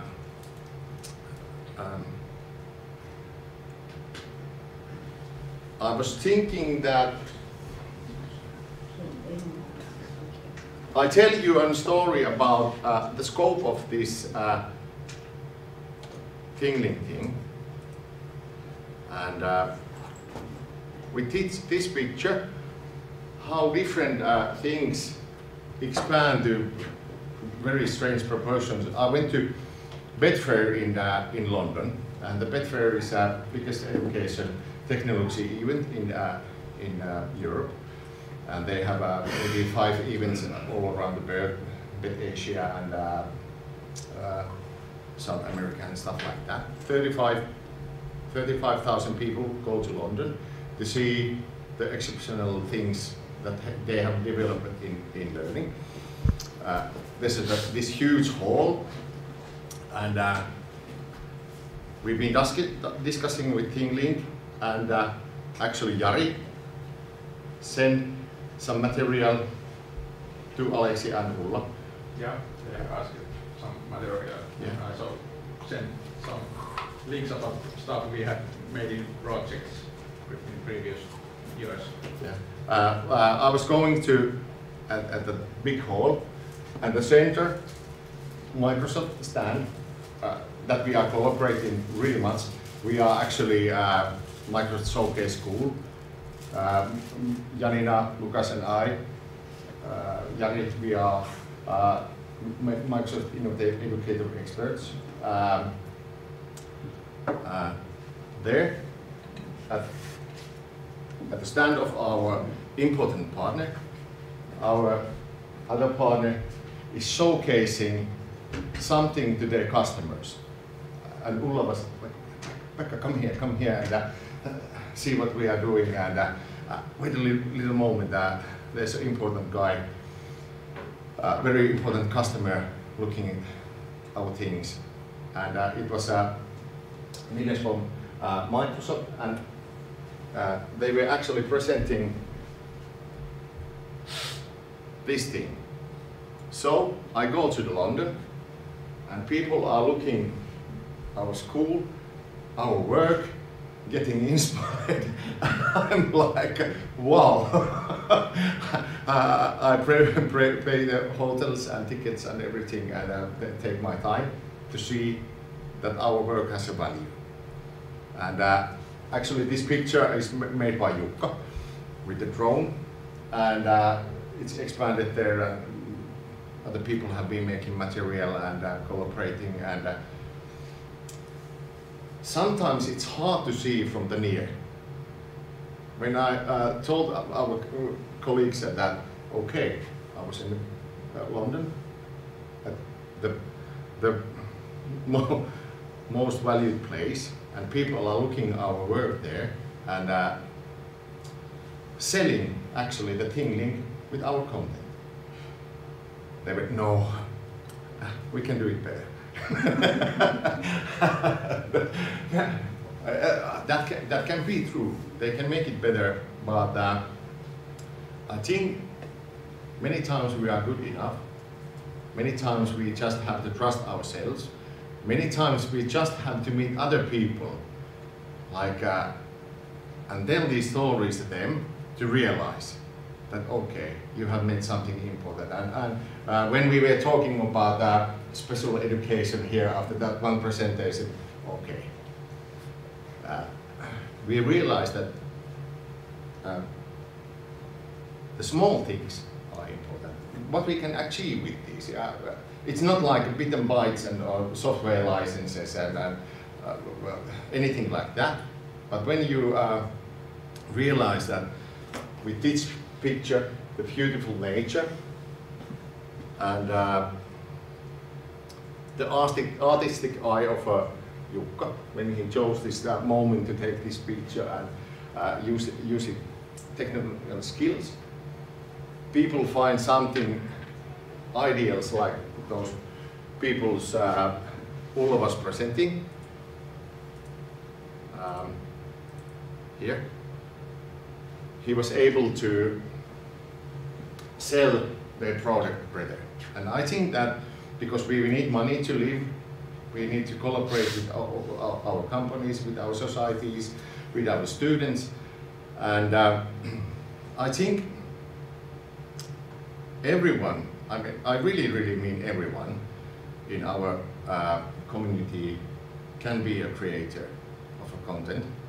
And after this break, I bring the youngest ones here. Our kindergarten teacher, Susanna Väisänen, will be telling how we implement this Minecrafting, content creating into this environment. And from the international point of view, we have been able to contact very different persons, even kids. And in the Singapore event, Microsoft E2 Singapore event, I met Monika Yoshi, and after that event, we talked about this Minecraft thing and how to learn it with, how to create content. And I showed a little bit how to create content with that, and her daughter got really inspired about stories from the books. She made Harry Potter. I don't remember all the things. I have checked from the Facebook message history and show you. But in the end, she was making a presentation to our kindergarten teachers. I think if I can find it extempore.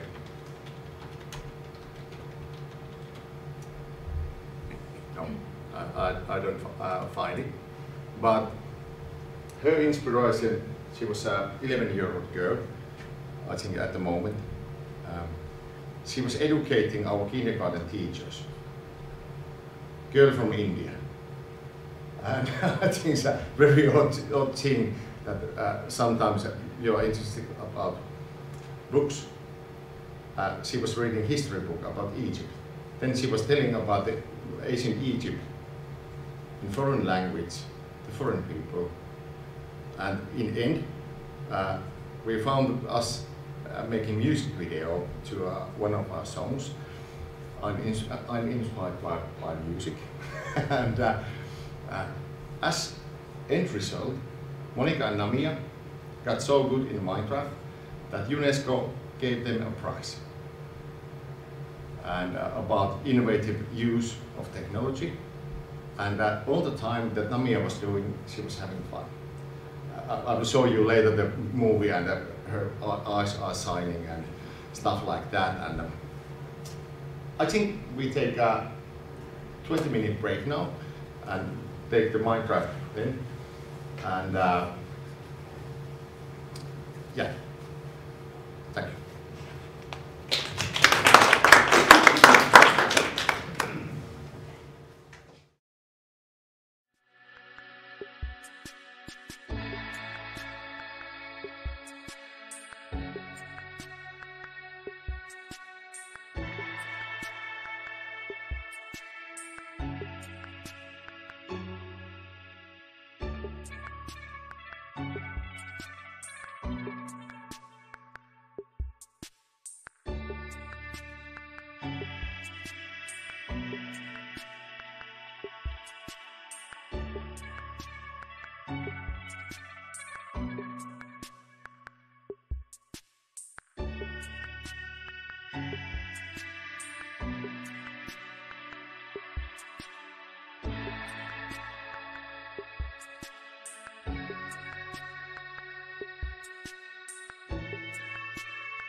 Nyt menee subtililla. Se nousee. Joko on tai Tässä puolitoista. ei hassu.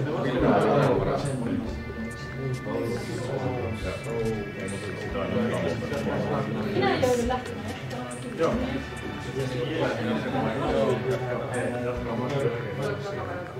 No samoin karkein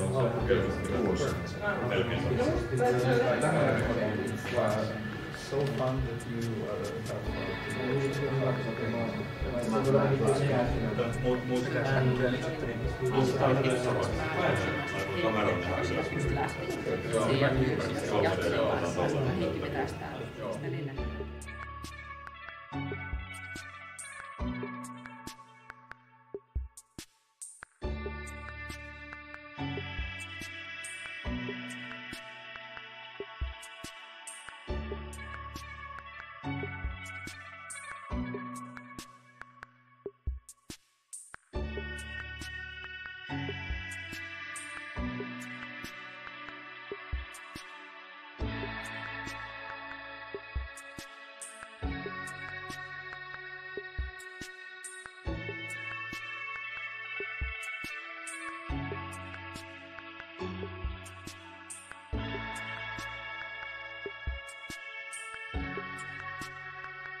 The last leg of our workshop is Minecraft, and because we are showcase school with Microsoft and doing a lot of collaboration with Mariana, and I want to get Mariana to tell about Minecraft Education Edition, and I think anyway she will be telling about girls and technology. Am I? Okay. And I was just guessing, maybe not, but anyway, Maria. Yeah, I thought I only have 10 minutes, so I guess it's probably not time for everything, but yes, thank you. So there's somebody else with me presenting also. I will. There was something coming from her, okay. but I can tell the same More story. time for me then. Yeah, but I can share the story of the Susanna. Okay, okay. Should I use this or? Okay, yeah. So most of you, I guess I already know, or at least I've met, but if not, my name is Marianna and I come from Microsoft Education team in Finland. I'm covering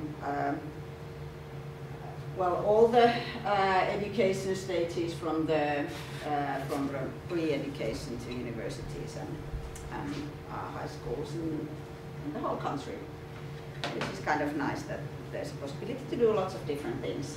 One of the newest assets on my table is Minecraft Education Edition, and yeah, so you will have the. I was expecting that there's somebody to present telling the concrete examples, but you will cover them. Yeah. So I'll tell a little bit the history about Minecraft, or well, why Microsoft and Minecraft, and then a few basic things. This might be, or most likely is, quite familiar for all of you, but then ask if there's something unclear, or want to add something. Well, I guess just overall comment on what Minecraft is, and you most likely know all what it is, but nevertheless it's one of the most popular game in the whole gaming history, which kind of makes it easy to promote it for us, because in most cases if you go to any of the schools, they've always heard of Minecraft, even the teachers. Necessarily don't know how to use it or what's specific in this education edition, but anyways it's one of the most played games, and don't have to spend a lot of time for explaining people what it is. The other good thing in that is that so far I haven't found a thing you cannot do in Minecraft. Please let me know if you have found out what would be the topic or problem or a subject or whatever where you couldn't use Minecraft. I'm interested to know. And basically, it's about blocks. And I think it sounds really weird that something which is created about blocks will become world-class, first of all, gaming environment, and then learning environment. But that's how it is, and it seems that simple things work, at least sometimes. Then about Minecraft Education Edition, which is, well, as you know, a different thing than the consumer version. And it is available for Office 365 education users, so that's our education cloud service, and you sign in with your own credential there, and it's secure. So I know that a lot of schools use or have used the consumer version, and I think it's more fine if the students are not underage. But if they are underage, well, let's not go into the GDPR here. That's another discussion. But anyways, the schools and education institutions need to know where their students are, also in virtual sense. So that's secure, and that at the moment it's available for Windows 10, Mac, and iPad. And since you are a small group, I can tell you that there's a beta going on to use it with Windows 7, but officially we don't promote old versions of operating systems.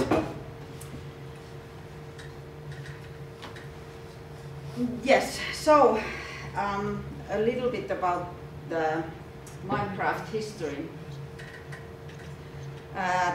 10 years ago was the first Minecraft release, which is kind of interesting that my oldest son is now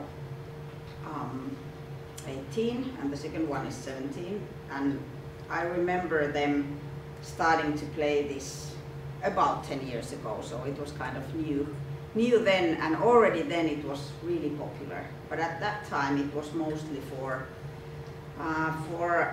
boys between 8 and 10, so to speak. So now the users, their age groups and gender that has expanded. So I just met, I think a year ago, a guy, 18-year-old guy who is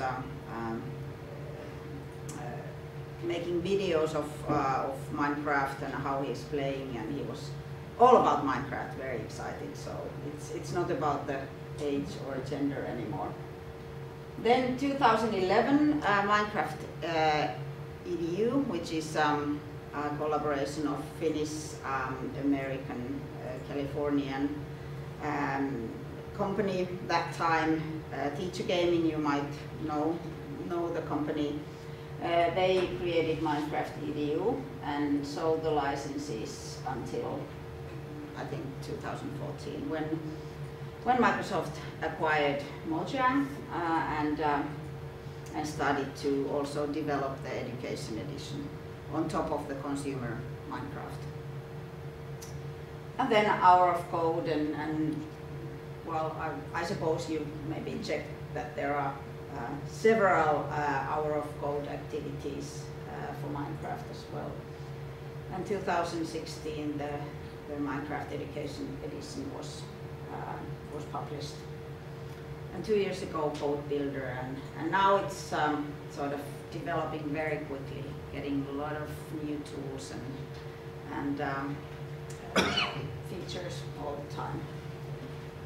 I have to say that I don't remember what is in the next slide because I just made this presentation after coming here. So this is really like fresh thing. It's not old information.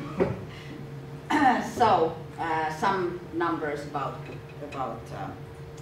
the usage and what is most interesting probably for you and for me is that it's really used in many countries. I think 120 something was the number where Minecraft Education Edition is used for the learning purposes. If some of you are not familiar, there are certain tools in Minecraft Education Edition that the consumer Minecraft doesn't have. So there are educator tools, portfolio, things that support learning, and you can really utilize that in the school environment and in learning. I guess you have here in this room probably the best Minecraft experts. So asking, well, almost anybody here, you'll hear a lot of information about the usage and how it could benefit the learning.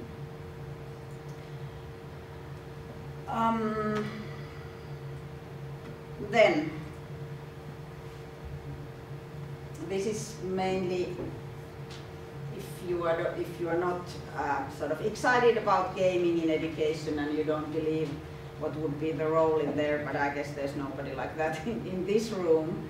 But I think, well, with this slide we could easily play the bullshit bingo. There are lots of words that are very popular in the education discussion nowadays, like STEM and computer science and problem-based learning and such, but behind these words and phrases, I've heard a lot of stories, and I've actually witnessed a lot of changes made in students' lives. And I wouldn't say it's only Minecraft. That's kind of a change maker, yes. But it's more like the change of mindset and attitude that the students really can create, can do stuff in the environment which is natural for them. So I would say that Minecraft is like a digital sandbox or learning by doing in a digital world. And when the students have chance to be in the center of their learning and also create and do things that they are interested, they find valuable, then I don't think there are any limits for learning. And so far, and I've met quite a few teachers using Minecraft and heard a lot of stories, no one has said that we tried, but we don't want to use it. So if you meet someone like that, then send him or her to me, and I'll change his mind. No, but anyways, like it seems to be quite engaging, and it seems to be a good way also integrate game-based learning into the learning itself. If you just give Minecraft and say that this is going to change the learning, that's not the truth. There always needs to be the teacher or the educator, or at least somebody who is in charge of the whole learning process and understands what role the game itself has in that process. So the worry that teachers are not needed anymore because everybody is just hanging around in Minecraft worlds is not true. And the other worry maybe that the students don't have, but the teachers and educators quite often have, is that do I know enough about the game itself to be able to use it in my teaching? Well, I can tell you, you don't. You cannot pit your students anyways in technical skills. That's the truth. So don't even dream of. And but I think that this could be also turned around once again. That okay, I have a class full of consultants here about the game itself and the different techniques behind that. So I don't really need to be an expert on game, but I need to be an expert on learning. And I think I've seen some nice combinations of that kind of collaboration where the students really can also be the teachers and teach teachers, and they learn themselves along that process as well. But of course, I know might be a tricky thing to start to think totally differently, but many teachers have done that quite successfully. Yes. So I think if you really want to learn about the Minecraft and how it works in education, I guess the best way is to try it. Yeah. And same example I told to Monica Yoshi. Yeah, yeah. And by the way, about of course, because I'm from Microsoft, I need to talk about licensing, which is always an exciting thing. But Minecraft Education Edition is part of the school agreement, the newest version of school agreement. So if your school is anyways using Office or other Microsoft tools, after having a new form of the agreement, Minecraft Education Edition is included. And in Finland, in the education institutions, we have at the moment 700,000 licenses in the country, which is quite a lot. So that's really big thing. It's a big number and definitely worth trying. But I guess I'll pick up my phone and take some pictures of those really nice things I can see over there. And you can take some 3D prints with you. Can I? Yeah. No, we can talk about that. Not those, but can I choose? They are freebies also. I actually got this very nice hair decoration for my birthday from Pekka, which is unique. Yeah. That's really cool. But anyways, like yeah, Pekka will tell you the more concrete examples of how to utilize Minecraft. But I think that it's a really good thing to know that school have licenses, but they don't realize. We have it for everyone. Yeah. Yeah, that includes students and the staff. Yeah. And as for the resources, like Creative Cloud licenses, we were talking with Janina and Lukas. Okay, at our school we have 500 licenses of Creative Cloud, but many teachers are really. It's the same thing with that Office 365. That okay, we have licenses to Minecraft. Really? Sometimes they are hidden, not hidden from the view, but hidden from your eyes somehow, and it's a we want to spread the word, and I can show how can we use it in our vocational education. Yeah, I guess I haven't done a really good job with spreading the word of joy, but at least I have something to do next week as well, since not everybody knows about it. Yeah. Where's my nice memory stick? Yeah. Because that's the only one I could find, and I want to keep it if I... Just take it, yeah. Laitatko sen tuohon, tallensitkö sen tuohon? Haluatko laittaa tai nyt jakoon? Okei, mä otan sen sitä. Mä voin ottaa sitä jakoon. Joo. Kukaan ei enää käytä muistitinkuja paitsi. Käytetään.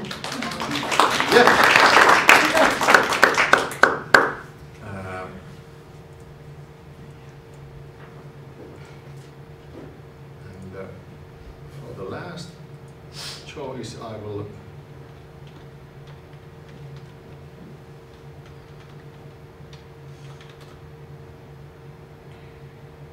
be presenting some stuff that we've been doing in Minecraft. And this is, everything here is done.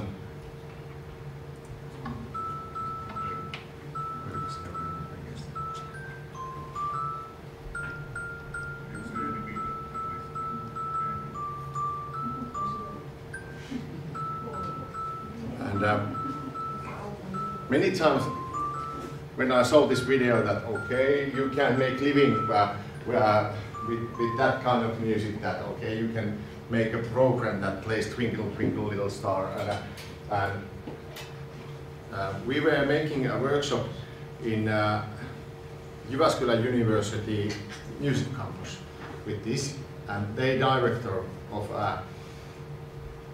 principal of the campus was learning to make Twinkle, Twinkle, Little Star with Minecraft, and we discussed how people think about notes. And with this game, you have to put the notes piece by piece there, and there's no musical symbol. You have to listen the note, and then make the sequences and think, abstract thinking. And it was okay. Maybe with little kids, you can develop the understanding about the music, the sequences, and how you read the notes. And for example, our students who are youth councils learning how to work with youth, they can make those workshops. So the Minecraft is a tool to cooperate with young kids, and it's a learning environment for our students. It's their tool to bring something different with the education. Many times our ICT students go to schools to practice customer support. They can teach teachers use Minecraft. Like Mariana said, 700,000 licenses and many unexperienced teachers. So they teach students from vocational school to primary school, and they will make this kind of stuff. And I have to say, I'm a Minecraft mentor, but I'm a lousy Minecraft player, and my daughter helped me to do this. And I was asking the dad, I was asking her that Sunday, can you help me with this? Okay, I'll make this demo for you and show how it's done, and it actually works. But it gives your someone younger than you chance to be expert. And I think it's a really important skill that people learn to lead, instruct, give orders. They are learning to be bosses, influencers, and stuff like that. If you are only be silent, listen to what I'm saying, write it in a paper, you are educating robots. So the mindset is a good thing. And here we have a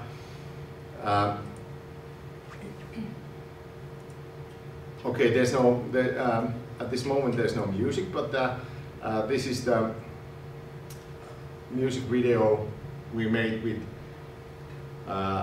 Namia's map, and they were our students running around. And here's Monica was sending me the map, and then we were thinking of how do we collaborate with this thing. And everything you see there is done by an Indian little girl called Namia. So creating content for music video is very possible. Finnish-Indian music video, Bollywood. And there's a group photo of the music video crew. And this one, it was nice that you got Manuela, Valentin to come with our Skyping. Here's an example how we are using Minecrafting. We are making UNESCO World Heritage places, and this is a Tower of Belém in Lisbon, and we are hosting the server together with university, and the students are building that. And Katja's job is to go in the next month, pack your bags, go to Portugal, host workshops. And can you tell a little bit about your learning? What you're going to learn there? I'm gonna get some kind of study points to go there on the part of my own studying. And big thing is, like, I always want to go like out of Finland to work someplace. Like, it's like my big goal in life to work somewhere like out of Finland. So it's gonna be like the first chance that I get to try that. Yeah. And I'm not really sure what we're gonna do, but it's part of the fun to just go with it and see what's gonna happen. Like, don't plan too much. Like, learn in the moment, like be in the moment, because that's the best way. I cannot go with the Minecraft there and be like, let's build this. It's not gonna work that way. I'm gonna go there. I think they're already building something there, so I'm gonna see what they're gonna have done and see what we're gonna do more.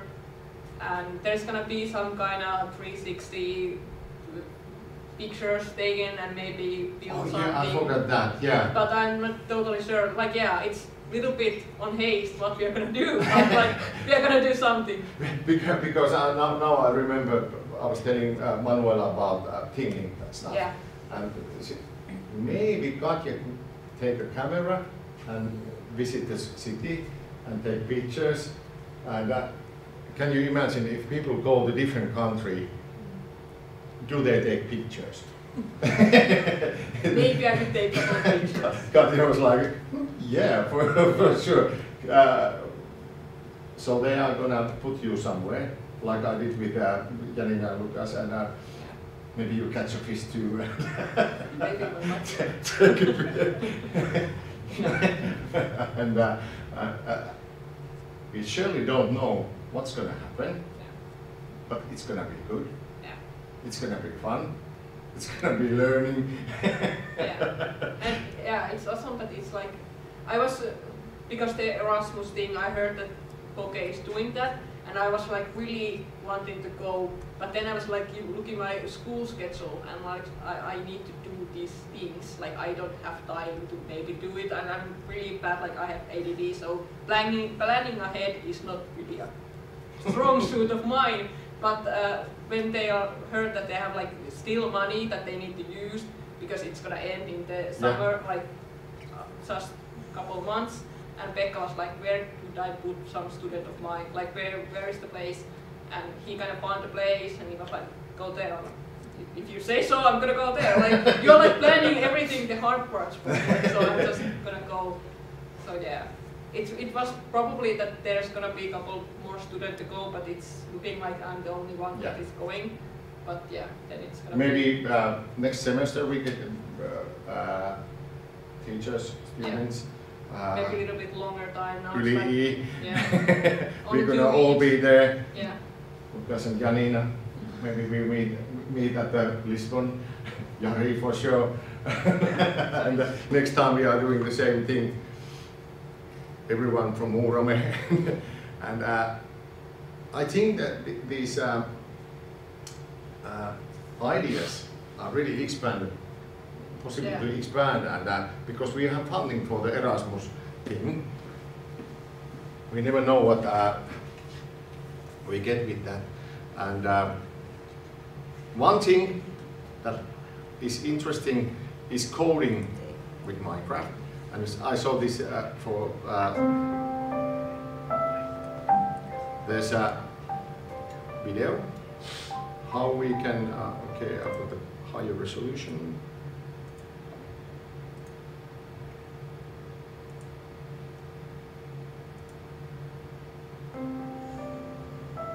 And if you press C, you get a code connection. This is an old version, this is Tinker, but with MakeCode you can program robots. And with this visual language, you can make small parts of a program. And I think this is the very first step in learning programming. And this task is agent trials, and you can take your robot and try to guide that robot through that maze. Why do you need programming? For example, Iiro, who's making the stream here, he's competing in a vocational school skills competition.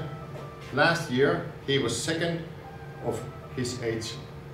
So this year Iiro is practicing robotics, electronics programming, and I think he will win this year. So we think learning programming, robotics, it's really fun, really important. Don't steal the robot's job. Make your own robot. Become rich. And at afternoon, my students, our students of the Digilab, will present their stuff they've been doing. And Iiro can show he made a robot. He can control with hand gestures. So Minecraft can be the first step. Music, art, architecture, robotics, sustainable development, anything. You just have to find a way. And okay, I think our formal part is through. We go now eating, and then we discover this place. Yeah, thank you.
you.